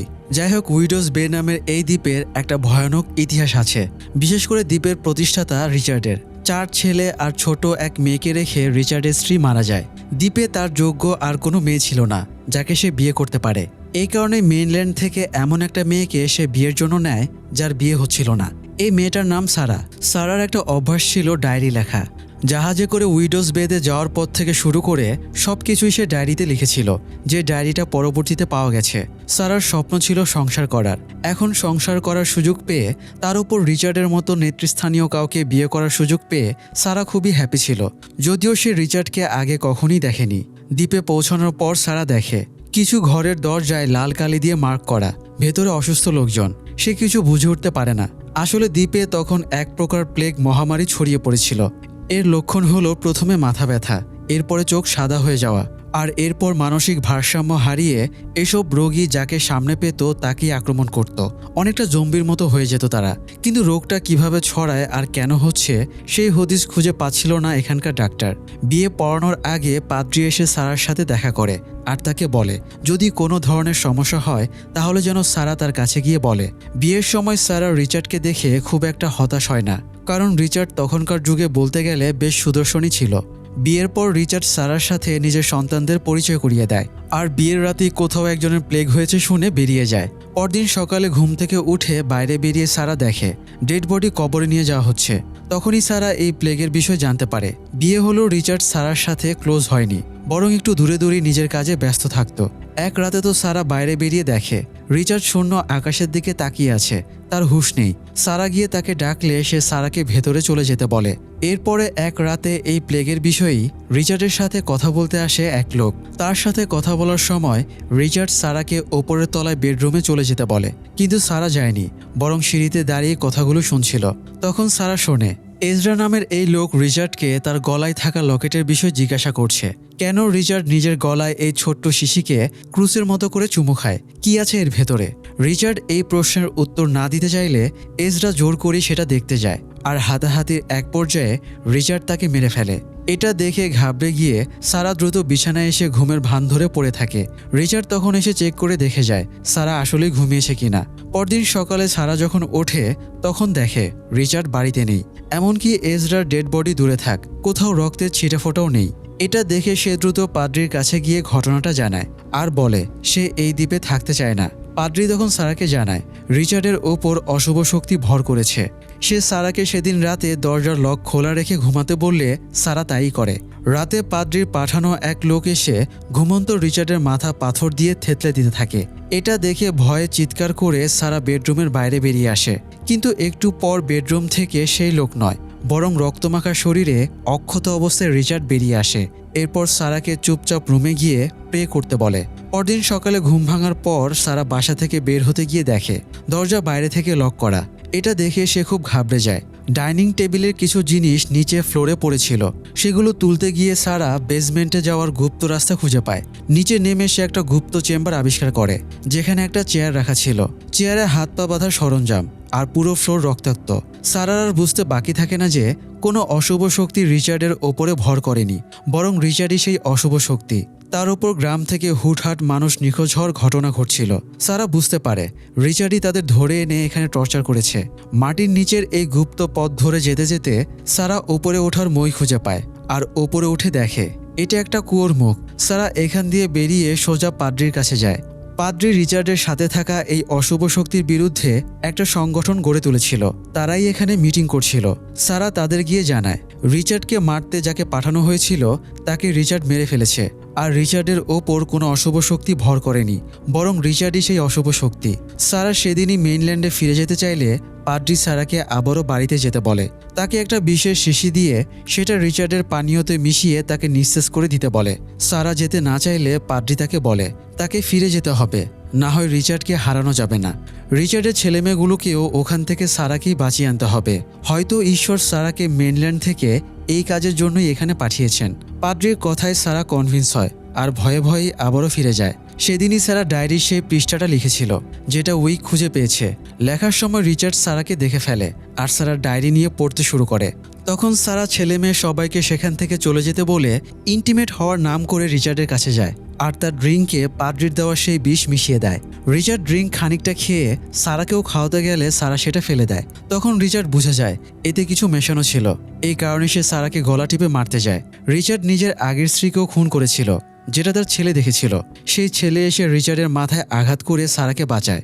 এরপর সারা রিচার্ডের 5 ছেলেমেয়েকে নিয়েই জাহাজে ওঠার উদ্দেশ্যে ঘাটের দিকে যেতে থাকে।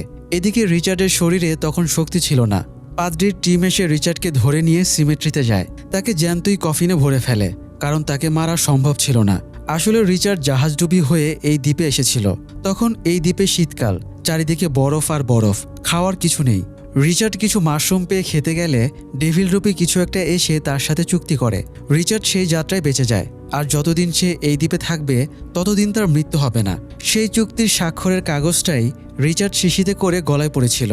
এটার মাধ্যমেই সে ডেভিলের সাথে কন্ট্যাক্ট করত। তাকে কফিনে ভরতে গেলে সে পাদ্রিকে জানায়, যদি কোনো একজন মানুষকে বলি দেওয়া হয় তবেই প্লেগ চলে যাবে। তাকে কবরে পুঁতে দিলেও সে এই দ্বীপে মরবে না, আর তার ছেলেমেয়েরাও এই দ্বীপের বাইরে যেতে পারবে না। পাদ্রি যেন তাদের এখানেই রাখে। তখনই রিচার্ড পাদ্রির কাছে জানতে পারে সারা অলরেডি তাদের নিয়ে চলে গেছে। এরপর রিচার্ডকে তারা সেভাবেই কফিনে ভরে কবর দিয়ে দেয়। এদিকে সারা রিচার্ডের ছেলেমেয়েগুলোকে নিয়ে ঘাটে গিয়ে দেখে জাহাজ অলরেডি ছেড়ে দিয়েছে। তাই ঘাটে থাকা নৌকায় করে সে জাহাজ ধরার প্ল্যান করে। সবাইকে নৌকায় উঠতে বলে নিজে যখন উঠতে যাবে তখনই গ্রামের প্লেগে আক্রান্ত এক মহিলা এসে তাদের সাথে যেতে চায়। সারা তাকে নিতে না চাইলেও সে যখন জোর করে তখন সারা তাকে মেরে পানিতে ফেলে দেয়, আর রিচার্ডের ছেলেমেয়েগুলোকে নিয়ে জাহাজের উদ্দেশ্যে রওনা দেয়। যদিও এই দ্বীপ তাদের কোথাও যেতে দেয়নি। সারা সহ রিচার্ডের ছেলেমেয়েরা পানিতে ডুবে মরে গেছে বলেই ইতিহাসে আছে। এদিকে সারা ডায়েরি পড়ে এসব জানার পর উইক বুঝতে পারে দ্বীপের অভিশাপ ভাঙার জন্য আগে দেখতে হবে রিচার্ডের গলার লকেটে আসলে কি আছে।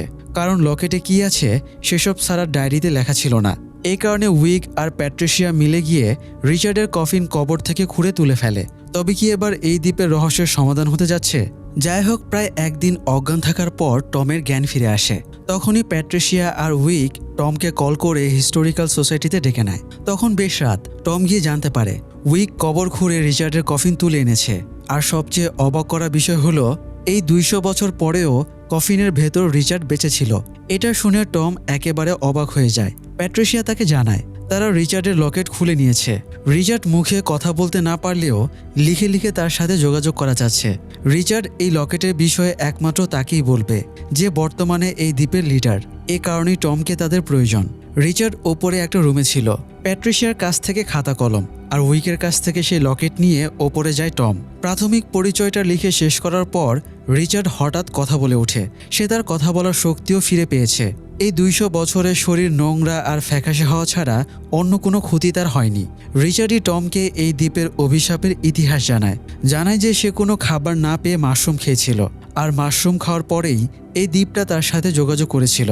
তখন দ্বীপটার সাথে তার চুক্তি হয়। সেই চুক্তিতে স্বাক্ষর করা কাগজটায় সে নিজের রক্ত আর সিমেন্ট মিশিয়েছিল। এই কাগজটাই লকেটের মধ্যে পুড়ে গলায় ঝুলিয়ে রেখেছিল সে।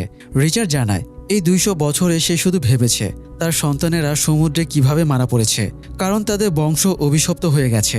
এই দ্বীপে যাদের জন্ম তারা কেউই এই দ্বীপ থেকে কখনো বাইরে যেতে পারবে না। কিন্তু এই অভিশাপ ধ্বংস করার উপায় কি? টম রিচার্ডকে নিচে নিয়ে আসে, যেখানে প্যাট্রিশিয়া আর উইক ছিল। সেখানে অনেক হিস্টোরিক্যাল জিনিসপত্র রাখা ছিল, যার মধ্যে রিচার্ডের ফ্যামিলির কিছু জিনিসপত্র ছিল। রিচার্ডের ওয়াইফ সারার এক মূর্তি দেখে রিচার্ড গিয়ে আক্রোশে মূর্তির চোখ নষ্ট করে দেয়। রিচার্ড নিজেই জানায় দীর্ঘ সময় কফিনের ভেতরে সে অশান্তি সে আর নিতে পারছে না। সে মরতে চায়, কিন্তু এই দ্বীপের ভেতরে সেটা করা সম্ভব নয়, কারণ দ্বীপ তাকে মরতে দেবে না। তার মরার একমাত্র উপায় হলো দ্বীপের সমুদ্র সীমার বাইরে যাওয়া, আর একমাত্র সেই মরলেই এই দ্বীপের অভিশাপ নির্মূল হবে। এখানে জন্ম নেওয়া মানুষেরা মেইনল্যান্ডে যেতে পারবে। যেহেতু রিচার্ড বাদে তার বংশের আর কেউ বেঁচে নেই, তাই একমাত্র তার মরার মাধ্যমেই সব ঠিক হতে পারে। উইক শুরুতে রাজি হয় না রিচার্ডকে নিজের বোটে করে নিয়ে যেতে। এই দ্বীপের বাইরে সমুদ্রে একটা সীমা দেওয়া আছে। সেই সীমার বাইরে কেউ কখনো বোট নিয়ে যায় না, শুধু ফেরিতে যাওয়া আসা করে। তবে টমের রিকোয়েস্টে শেষমেশ উইক রিচার্ডকে নিজের বোটে করে নিয়ে যেতে রাজি হয়। তবে শর্ত একটাই, রিচার্ডকে আবারও কফিনের মধ্যে ঢুকতে হবে। কি আর করার, টম তাতেই রাজি হয়। আর রিচার্ডকে গিয়ে মিথ্যা কথা বলে। তাকে জানায় বোটে আরও মানুষ থাকবে, তাই বোটে ওঠার আগ পর্যন্ত তাকে কফিনের ভেতরে থাকতে হবে। বোটে ওঠার পর তাকে কফিন থেকে বের করে দেওয়া হবে। এই শর্তে রিচার্ডও রাজি হয়। এদিকে বাইরে গাড়ি নিয়ে চলে আসে বেশির। কফিনের ভেতরে রিচার্ডকে জীবিত দেখে প্যাট্রিসিয়া জোরে চিৎকার করে উঠেছিল। সেই চিৎকারের শব্দেই আশেপাশের কেউ বেশিরকে খবর দিয়েছে। বেশির ভেতরে এলে সব জেনে যাবে বিধায় প্যাট্রিসিয়া নিজেই বাইরে যায় বেশিরকে ম্যানেজ করতে। সে বাহানা দিয়ে বলে এমনি চিৎকার করেছিল, কিন্তু এরপরেও বেশির ভেতরে এসে চেক করতে চাইলে প্যাট্রিসিয়া বেশিরের গাড়িতে উঠে গাড়ি স্টার্ট করে চালিয়ে নিয়ে যেতে থাকে। অজ্ঞতা বেশিরকেও প্যাট্রিসিয়ার সাথে যেতে হয়। প্যাট্রিসিয়া ভাবে এমন ব্যবহারের জন্য বেশির তাকে জেলে নেবে, তবে বেশির সেটা করে না, বরং প্যাট্রিসিয়াকে তার বাড়িতেই নিয়ে যায়। প্যাট্রিসিয়া বুগিম্যান আর নিজের জীবনের ট্রমার কথা অনবরত বলতে থাকলে বেশির তাকে গাড়ি থেকে বের করে দিতে পারলে বাঁচে এমন অবস্থা হয়। এদিকে রিচার্ডকে কফিনে করে নিয়ে যায় টম আর উইক। সমুদ্রে গিয়েও উইক টমকে রিচার্ডকে কফিন থেকে বের করতে মানা করে। এরপর জানায় দ্বীপের সীমারেখার 2 মিনিট দূরত্ব গিয়ে সে নিজের বোট থামাবে। এরপর একটা নৌকায় করে রিচার্ডের কফিন টমকেই সীমারেখার বাইরে নিয়ে যেতে হবে। সীমা পার হলেই তার বোটের সেন্সর সিগন্যাল দিতে থাকবে। টম তাতেই রাজি হয়। উইক বোটের নিচে একটা কাজে গেলে টম রিচার্ডের কফিনের কাছে যায় সে এখনও বেঁচে আছে কিনা জানতে। তখন রিচার্ড টমকে বারবার রিকোয়েস্ট করে কফিন খুলে দিতে, কারণ মরার আগে সে মুক্ত বাতাসে থাকতে চায়। টম নিচে উইকের কাছে যায় এটা বলতে। তখন উইক তাকে জানায় মানুষ মরতে চাইলেও মৃত্যুর নিকটতম অবস্থায় তার চিন্তা পাল্টে যায়, যে কোনো মূল্যে সে বেঁচে থাকার চেষ্টা করে। এরপর উইক নিজের জীবনের একটা ঘটনা টমকে বলে আর নিজের পকেটে থাকা একটা ছবি দেখায়। এটা উইকের টিনেজ অবস্থার ছবি, যেখানে তার বেস্ট ফ্রেন্ড মার্ক আর মার্কের বোন জেরিও আছে। এই জেরি হচ্ছে হিস্টোরিক্যাল সোসাইটির জেরি, যার সাথে টিনেজ অবস্থায় উইকের প্রেম ছিল। এখন জেরি অন্য কাউকে বিয়ে করেছে, তবে উইক তাকে এখনও ভালোবাসে। কিন্তু একটা ঘটনার কারণে সে জেরি থেকে নিজের দূরত্ব তৈরি করেছিল। একবার দুর্যোগে উইডোজ বেতে কারফিউ দেওয়া হয়। তখন উইক, মার্ক আর তাদের আরও কিছু বন্ধু সবার অগোচরে বোট চুরি করে সাগরে মাছ ধরতে যায়। তখন দানবের মতো কিছু একটা তাদের বোটে আক্রমণ করলে ভয়ে উইক সমুদ্রে ঝাঁপিয়ে পড়ে। হঠাৎ তার পা কেউ টেনে ধরে।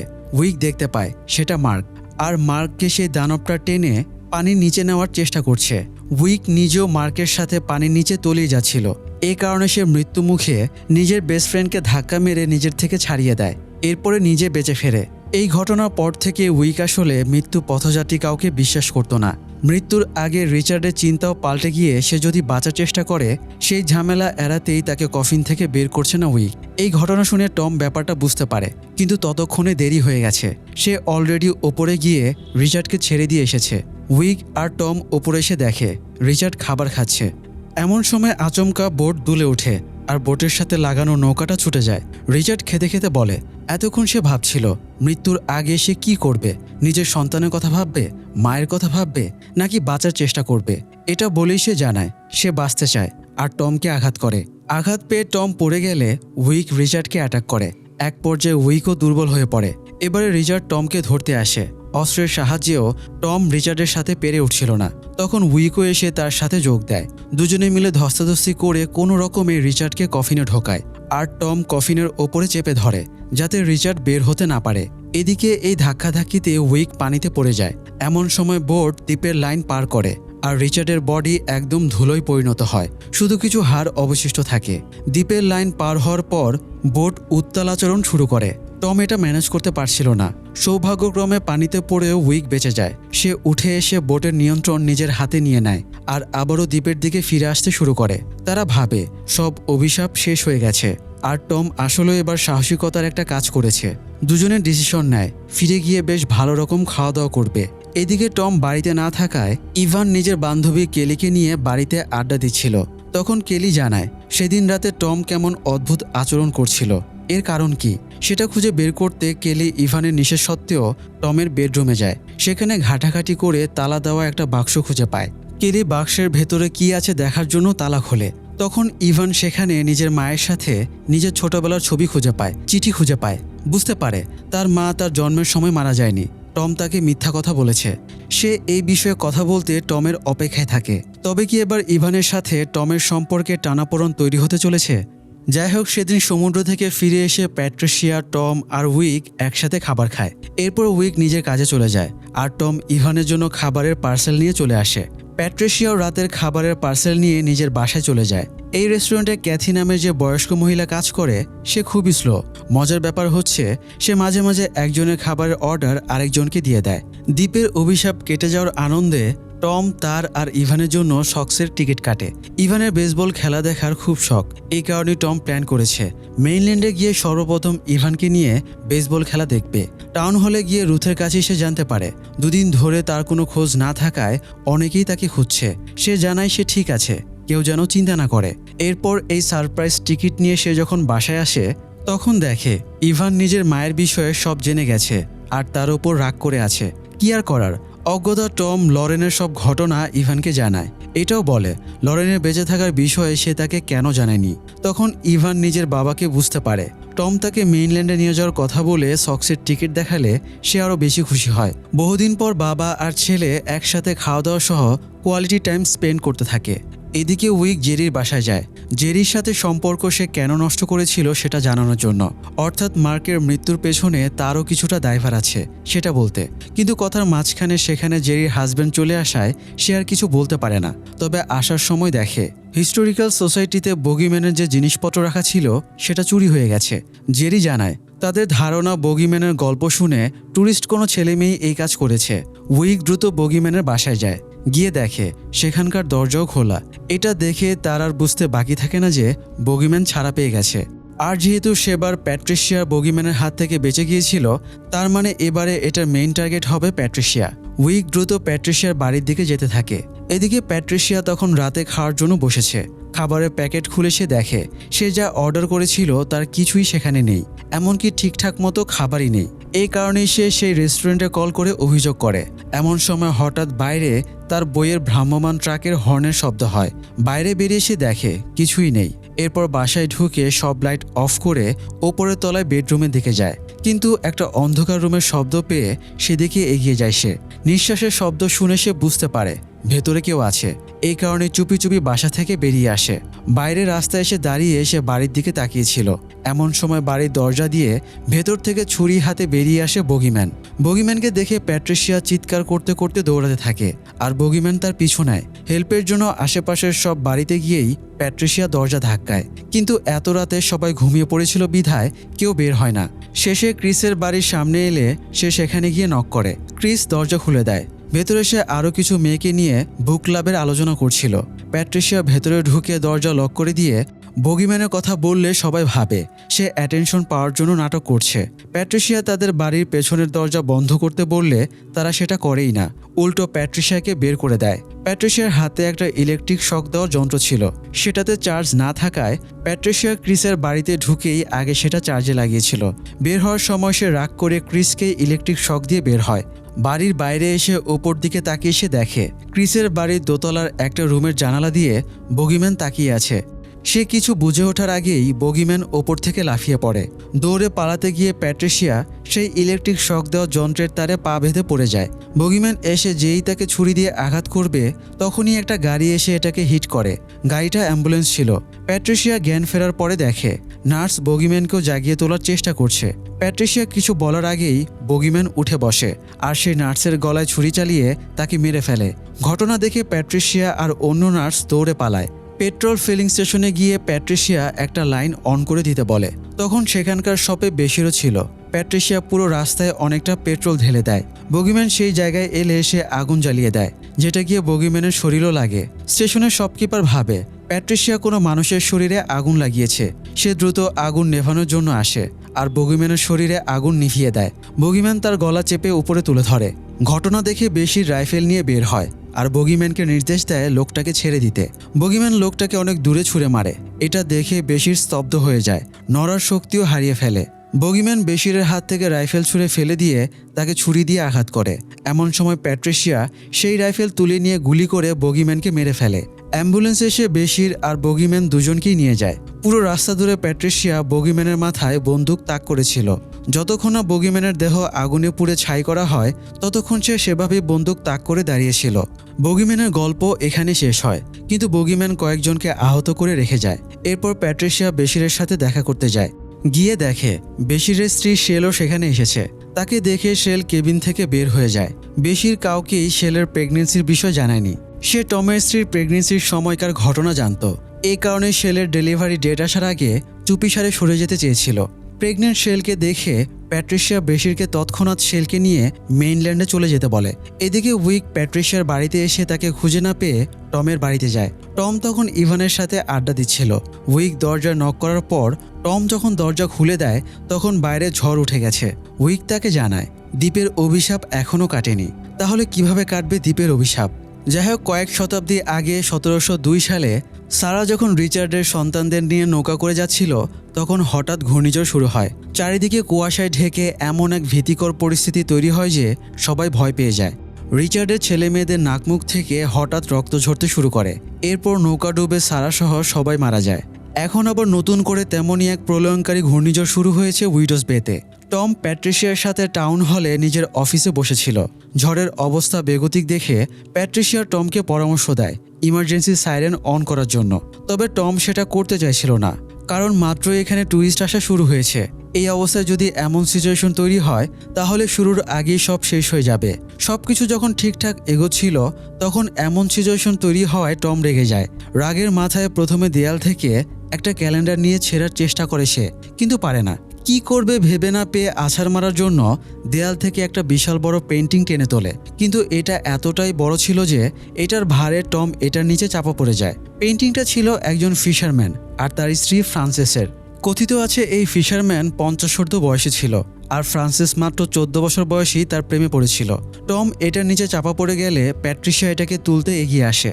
কাছে এসে হঠাৎ প্যাট্রিশিয়া খেয়াল করে ফ্রান্সিস ফিশারের হাতে একটা আঙুল নেই। যেমনটা সারা জার্নালে লেখা ছিল, রিচার্ডের মেয়ে ফ্রান্সিসের হাতেও একটা আঙুল ছিল না। কনফার্ম হওয়ার জন্য প্যাট্রিশিয়া দৌড়ে যায় সারার জার্নাল পড়তে। অন্যরা এসে টমকে টেনে তোলে।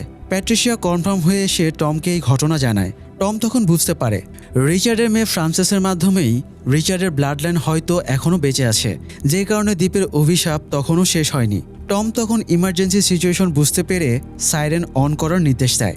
এদিকে উইক রোজমেরিকে বলে রিচার্ডের মেয়ে ফ্রান্সিসের ব্লাড লাইন খুঁজে বের করতে, যাতে এটা বোঝা যায় সেই ব্লাড লাইনের কে কে এখনও বেঁচে আছে, কারণ তাদের না মারলে এই অভিশাপ কখনোই শেষ হবে না। ইমার্জেন্সি সাইরেন শুনে শহরের সবাই টাউন হলে নিচে থাকা ইমার্জেন্সি শেল্টারে এসে আশ্রয় নেয়। ইভানও চলে আসার পর টম স্বস্তির নিঃশ্বাস ফেলে। এদিকে বেশির শেলকে নিয়ে ঘাটে ফেরির জন্য অপেক্ষা করছিল। ঝড়ের প্রকোপ দেখে সে বুঝতে পারে ফেরি আসবে না। শেল দ্বীপের অভিশাপের বিষয়ে কিছু জানতো না, যে কারণে সে মেইনল্যান্ডে যেতে চাইছিল না। বগিম্যান বেশিরের পেটে ছুরি দিয়ে অ্যাটাক করেছিল, এই কারণে সে এখনও যথেষ্ট অসুস্থ। এই অবস্থাতেও সে শেলকে নিয়ে দ্বীপ থেকে বের হওয়ার জন্য মরিয়া হয়ে উঠেছিল। ফেরি আসবে না বুঝতে পেরে সে বোটের মাধ্যমেই যেতে চায়। এই কারণে ঘাটের যেখানে বোটের জ্বালানি থাকে সেখানে যায় সে। পুরো ঘটনা দূর থেকে উইক দেখতে পায়। সে গিয়ে বেশিরকে তখন বুঝিয়ে বলে যে বোটে করে বেশির মেইনল্যান্ডে যেতে চাইছে সেই বোটও ফেরিতে করেই এখানে আনা হয়েছিল। তাই এখন মাথা গরম না করে বরং শেল্টারে যাওয়াই বেটার হবে। এরপরে শেল আর বেশিরকে নিয়ে উইক টাউন হলের শেল্টারে যায়। শেলের পেটে ব্যথা করছিল। এটা শুনে টম জানায় ভেতরের শেল্টারে ডক্টর মর্গানও আছে, সে ছেলের দেখাশোনা করতে পারবে। তারা ভেতরে যাওয়ার পর উইক এসে জানায় এখানকার জেনারেটরের ব্যাকআপ ব্যাটারি নেই, বিদ্যুৎ চলে গেলে জেনারেটর বেশিক্ষণ ব্যাকআপ দিতে পারবে না। শেল্টারের ভেতর পুরো অন্ধকার হয়ে যাবে। একমাত্র উপায় ছিল লাইট হাউস থেকে ব্যাটারি আনা। টম দূরবীন দিয়ে দেখে গ্যারেট লাইট হাউসে আছে। সে ওয়াকি টকিতে গ্যারেটকে ব্যাটারি নিয়ে আসতে বলে, কিন্তু ঝড়ের কারণে সিগন্যালের সমস্যা হচ্ছিল, কথা ঠিকমতো বোঝা যাচ্ছিল না। তাই টম এই ঝড়ের মধ্যেই লাইট হাউসের উদ্দেশ্যে বেরিয়ে পড়ে, কিন্তু গিয়ে দেখে গ্যারেট সেখানে নেই। সে দূরবীন দিয়ে টাউন হলে তাকিয়ে দেখে গ্যারেট সেখানে। ওয়াকি টকিতে সে আবারও গ্যারেটকে সেখানেই থাকতে বলার চেষ্টা করে। গ্যারেট ভাবে টম তাকে ব্যাটারি নিয়ে আবারও লাইট হাউসে আসতে বলছে, এই কারণে সে বের হতে যায়। তখন গ্যারেট টাউন হল থেকে বের হওয়ার আগেই টম দ্রুত গাড়ি নিয়ে সেখানে পৌঁছে যায় আর গ্যারেটকে শেল্টারের ভেতরে পাঠিয়ে দেয়। ব্যাটারি ঝামেলা তো শেষ, টমও ভেতরে যেতে যাবে। এমন সময় সে দেখে টড নামের সেই সামান ছেলেটা নিজের জিনিসপত্র অর্থাৎ ড্রাগের কালেকশন নিয়ে এগিয়ে আসছে। তবে সে এসে পৌঁছানোর আগেই টর্নেডো এসে তাকে উড়িয়ে নেয়। সবাই ঠিকঠাক শেল্টারে পৌঁছানোর পর টম, উইক আর প্যাট্রিশিয়া রোজমেরির কাছে যায়। রোজমেরি ততক্ষণে রিচার্ডের ব্লাড লাইনের লিস্ট করে ফেলেছে। একে একে রোজমেরি সেগুলো বলতে থাকে। দেখা যায় তাদের সবাই মারা গেছে আর রিচার্ডের ব্লাড লাইনে শুধুমাত্র একজন বেঁচে আছে। সে হচ্ছে বয়স্ক রুথ, যে কিনা আজীবন উইডোজ বের সব মেয়রের অ্যাসিস্ট্যান্ট হিসেবে কাজ করেছে আর এখন টমেরও অ্যাসিস্ট্যান্ট। বয়স বেশি হওয়ায় রুথ একা একা শেল্টারে আসতে পারেনি, তখনও নিজের বাড়িতেই ছিল। টম আর বাকিরা বুঝতে পারে রুথকে মারতে পারলেই রিচার্ডের ব্লাড লাইন শেষ হবে, কারণ রুথ কোনোদিন বিয়ে করেনি, তার কোনো সন্তান নেই। তবে রুথকে মারাটা তাদের জন্য টাফ। এখানকার সবাইকে রুথ ছোটবেলা থেকে অনেক আদর যত্ন করেছে, এমনকি টমের অনুপস্থিতিতে টমের ছেলে ইভানকে রুথই দেখাশোনা করে, নিজের বাড়িতেও রাখে। তখন উইক জানায় সেই রুথকে মারবে, কারণ এটা ছাড়া আর কোনো উপায় নেই। রুথের অজান্তেই পেছন থেকে গিয়ে গুলি করবে। এখন প্রশ্ন হচ্ছে, তারা কাজটা যতটা সহজ ভাবছে, দ্বীপের অভিশাপ নির্মূল করা কি ততটাও সহজ হবে? যাই হোক, উইক রুথকে মারতে চাইলেও টম জানায় কাজটা সে নিজে করবে। এরপর টাউন হলে রুথের অফিসে গিয়ে সেখান থেকে সে রুথের প্রেসক্রিপশন আর মেডিকেল হিস্ট্রি খুঁজে বের করে। রুথের প্রেসক্রিপশনে 2টো ওষুধের নাম লেখা ছিল। রুথ যদি খেতে গিয়ে ভুল করে, তাই ডাক্তার নিচে বড় বড় করে লিখে দিয়েছে 2টো ঔষধ একসাথে না খেতে। টম এটা নিয়ে ঝড়ের মধ্যে রুথের বাসায় যায়। রুথের দরজায় নক করার পরেও কেউ দরজা খুলে দেয় না, যদিও দরজা ভেতর থেকে লক করা ছিল না। টম ভেতরে গিয়ে দেখে রুথ ট্রেডমিলে হাঁটছে, কানে হেডফোন। এই কারণে সে কলিং বেলের আওয়াজ পায়নি। টমকে দেখে রুথ খুব খুশি হয়। সে ভাবে টম তাকে শেল্টারে নিয়ে যেতে এসেছে। তবে টম তাকে জানায় বাইরে যে আবহাওয়া, তাতে আবার শেল্টারে ফিরে যাওয়া উচিত হবে না, তার চেয়ে বরং অবস্থা বেশি খারাপ হলে বেসমেন্টে আশ্রয় নিলেই হয়ে যাবে। রুথ টমের সাথে গল্প করছিল।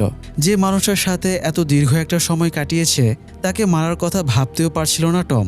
সে ওয়াশরুমে গিয়ে ওয়াকিটকিতে প্যাট্রিশিয়ার সাথে যোগাযোগ করার চেষ্টা করে, এটা দেখার জন্য যে সেখানে সবকিছু ঠিকঠাক আছে কিনা, কিন্তু সেখান থেকে কোনো রেসপন্স পায় না। ওয়াশরুমের ভেতরেই একটা তাকে রুথের মেডিসিন খুঁজে পায় টম।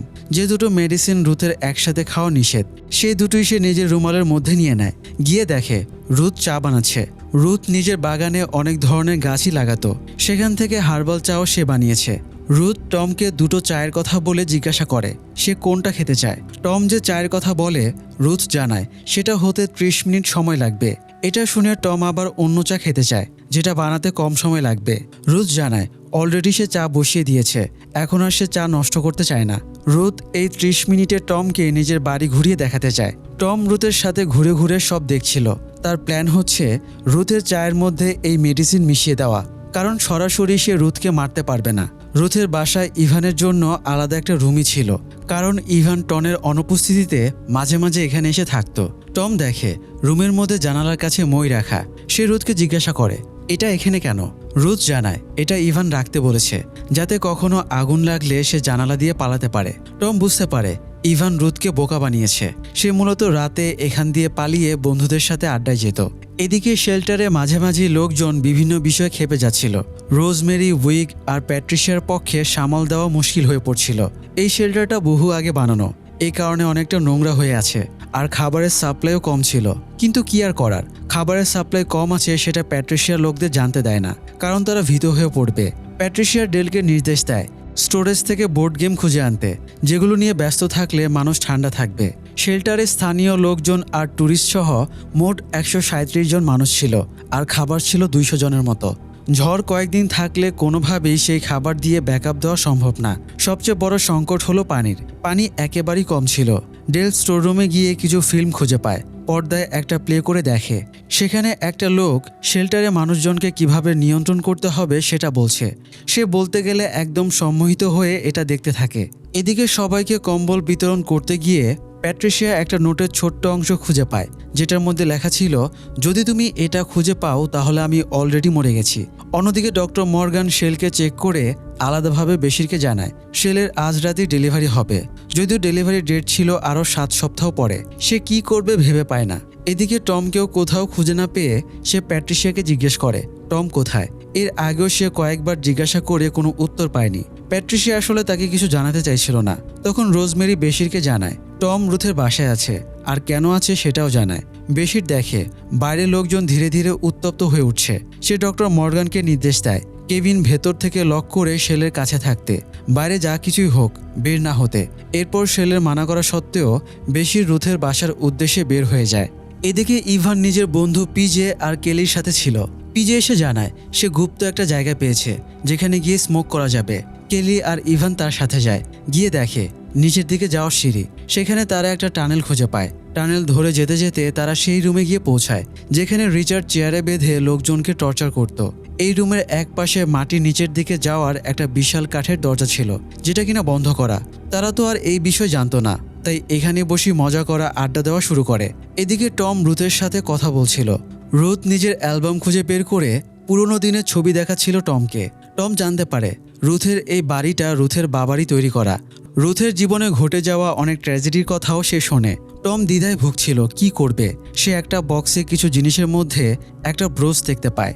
রুথকে জিজ্ঞাসা করে সে জানতে পারে ব্রোচটা রুথ বংশ পরম্পরায় পেয়েছিল। এদিকে রুথের ক্যালেন্ডারে টম দেখে শিডিউলে অনেক কিছুই লেখা। সেখান থেকে সে জানতে পারে রুথ নিজের থেকেও অসুস্থ একজনকে রোজমেরির সাথে মিলে হেল্প করে। রুথের মতো এত ভালো একজন মানুষকে মারতে হবে ভেবেই টমের কষ্ট লাগছিল। নিজের অপরাধবোধ কিছুটা লাঘব করতে সে রুথকে একটা প্রশ্ন করে, রুথ যদি একটা ট্রেনের চালক হতো আর সামনের এক লাইনে অনেক মানুষ থাকতো, অন্য লাইনে মাত্র একজন, রুথ ট্রেনের দিক ঘুরিয়ে দিলেই মাত্র একজন মানুষের জীবনের বিনিময়ে এতগুলো জীবন বেঁচে যেত, তাহলে রুথ কি করত? তখন রুথ জানায় জীবনে দুর্ঘটনা ঘটে, সেটা প্রকৃতি প্রদত্ত। ট্রেনের সামনে এতগুলো মানুষ চলে আসা দুর্ঘটনা ছাড়া কিছু না। তারা যদি মরে সেটা হবে দুর্ঘটনাবশত মৃত্যু, আর সে যদি নিজের সবাইকে বাঁচাতে ট্রেন ঘুরিয়ে একজনকে মারে সেটা হবে নিজের সিদ্ধান্তে খুন। এই কারণে সে ট্রেনের দিক চেঞ্জ করবে না, যা হচ্ছে সেরকমই হতে হবে। টম তখন আরও দ্বিধায় পড়ে যায়। রুথের এমন উত্তরে তার অপরাধবোধ আরও বেড়ে যায়। সে কি করবে ভেবে পাচ্ছিল না। অবশেষে চা হয়ে গেলে টম নিজে উঠে যায় চা নিয়ে আসতে, আর সেই মেডিসিন গুঁড়ো করে রুথের চায়ের সাথে মিশিয়ে দেয়। রুথ সেই চা খেতে খেতেই টমের সাথে গল্প করছিল। একবার সে জ্ঞান হারিয়ে ফেলে। মরে গেছে ভেবে টম তাকে চেক করতে গেলে সে আবারও জেগে উঠে গল্প করতে শুরু করে। এভাবে রুথ নিজের জীবনের এমন একটা সিক্রেট টমকে জানায় যেটা পুরো সিচুয়েশনই চেঞ্জ করে দেয়। রুথ জানায় 40 বছর বয়সের দিকে সে জেনে শুনে একজন বিবাহিত লোকের সাথে প্রেম করেছিল। পরে সে প্রেগনেন্ট হয়। সবার অগোচরে সেই বাচ্চা জন্ম দিয়ে সে সেই দম্পতিকে দিয়ে দিয়েছিল। যদিও পরবর্তীতে সে বাচ্চা মেয়েটা অর্থাৎ তার মেয়েটা তার সামনেই বড় হয়েছে। রুথ অবশ্য পরে নিজের মেয়েকে নিজের পরিচয় দিয়েছিল। সেই মেয়েটা আর কেউই না, বরং টমের স্ত্রী লরেন। এই কারণে সে এই বৃদ্ধ বয়সে এসেও টাউন হলে কাজ করেছে, যাতে সে নিজের নাতি ইভানের আশেপাশে থাকতে পারে। এই ঘটনা শুনে টম পুরো স্তব্ধ হয়ে যায়। সে বুঝতে পারে রুথ মরলেই রিচার্ডের ব্লাড লাইন শেষ হবে না, যেহেতু লরেন মরে গেছে। এখন রুথের পাশাপাশি ইভানই একমাত্র রিচার্ডের ব্লাড লাইনের। এটা বুঝতে পেরে টম রুথকে বাঁচানোর চেষ্টা করে। তাকে তুলে দাঁড় করিয়ে জড়িয়ে ধরে হসপিটালে নিয়ে যাবে বলে, কিন্তু তখনই সেখানে বেশির চলে আসে। বেশির বুঝতে পেরেছিল টমের মতো দুর্বল চিত্তের মানুষ রুথের মতো কাছের একজন মানুষকে খুন করতে পারবে না। আর রুথ না মরলে দ্বীপের অভিশাপও শেষ হবে না। অভিশাপ শেষ না হলে তার অনাগত সন্তানও দ্বীপে আটকা পড়ে যাবে, এই ঝড়ের কবলে মরেও যেতে পারে। এই কারণে সে এসে আগে রুথকে গুলি করে। গুলি খেয়ে রুথ পড়ে গেলে টম তাকে বলে রুথকে দ্রুত হসপিটালে নিতে হবে, কারণ রুথের মাধ্যমে রিচার্ডের ব্লাড লাইন শেষ হবে না। সে ব্লাড লাইনের আরও একজন বেঁচে আছে। সেটা আসলে কে, এই প্রশ্ন করলে টম বেশিরকে জানায় সে এই বিষয় জানে না। এদিকে শেল্টারে হঠাৎ জেনারেটরও বন্ধ হয়ে পুরো অন্ধকার হয়ে যায়। সবাই চিৎকার চেঁচামেচি শুরু করলে প্যাট্রিশিয়া এসে তাদের শান্ত করে, জানায় যে এই মুহূর্তে তাদের একজন আরেকজনকে সঙ্গ দিতে হবে, না হয় কখনোই এই অবস্থা থেকে বের হওয়া সম্ভব না। এটা শুনে যখনই সবাই শান্ত হয় তখনই ডেল বের হয়ে আসে আর সবাইকে চিৎকার করে জানায় এই শেল্টারটা আসলে একটা ট্র্যাপ, এটা সবাইকে মেরে ফেলবে। এটা শুনে সবাই এখান থেকে বের হওয়ার জন্য হুড়োহুড়ি শুরু করে দেয়। প্যাট্রিশিয়ার আয়ত্তের বাইরে চলে যায়। ওয়াকিটকিতে এটার শব্দ পেয়ে টম বুঝতে পারে কোনো গন্ডগোল হয়েছে। এদিকে টানেলের সেই রুমের মধ্যে ইভান, কেলি আর পিজে গল্প করছিল। তখন একজন লোক এসে তাদের দ্রুত বের হয়ে উপরে যেতে বলে। তারা তিনজন বের হলে লোকটা দেখার জন্য এই রুমে ঢোকে। তখনই আচমকা দরজাটা লক হয়ে যায়। লোকটা দরজা খোলার জন্য চিৎকার করতে থাকলে কেলি আর পিজে পালিয়ে যায়। ইভান তখন দরজা খোলার ব্যর্থ চেষ্টা চালাচ্ছিল। আচমকা লোকটা মরণ চিৎকার করে আর মুহূর্তেই সেটা থেমেও যায়। আর সাথে সাথে ঝড় থেমে গিয়ে দ্বীপে বিদ্যুৎ চলে আসে। টম আর বেশির তখন ভেবে পাচ্ছিল না যদি রিচার্ডের ব্লাড লাইনের কেউ এখনও বেঁচেই থাকে তবে ঝড় কিভাবে থামলো। এদিকে বিদ্যুৎ আসার পর শেল্টারের লোকজনও শান্ত হয়। ধীরে ধীরে তারা বাইরে বের হয়ে আসে। অন্যদিকে লোকটার চিৎকার থামার পর ইভান দেখে দরজার লক খুলে গেছে। ভেতরে গিয়ে সে দেখে লোকটা আর সেখানে নেই, কিন্তু মাটির নিচের দিকে যাওয়ার যে বড় কাঠের দরজা সেটা কিছুটা ফাঁকা হয়ে আছে। পরদিন সকালে সবকিছু শান্ত হয়ে আগের অবস্থায় ফিরে যায়। ঝড়ে তেমন কোনো ক্ষয়ক্ষতি হয়নি। টম রুথের সে ব্রোচটা সমুদ্রে নিয়ে বিসর্জন দেয়। এখন প্রশ্ন হচ্ছে আচমকা ঝড় থামলো কিভাবে? টানেলে সেই দরজার ভেতরই বা কি আছে যেটা এসে লোকটাকে নিয়ে গেল? টম কি তবে এবারে দ্বীপের অভিশাপ নির্মূল করতে ইভানকে খুন করবে, নাকি এর থেকে বের হওয়ার অন্য কোনো উপায় আছে? জানতে হলে আমাদের সাথেই অপেক্ষায় থাকুন উইডোজ বে সিজন 2 আসার আগ পর্যন্ত। আজ এ পর্যন্তই, দেখা হবে পরের আয়োজনে। ধন্যবাদ।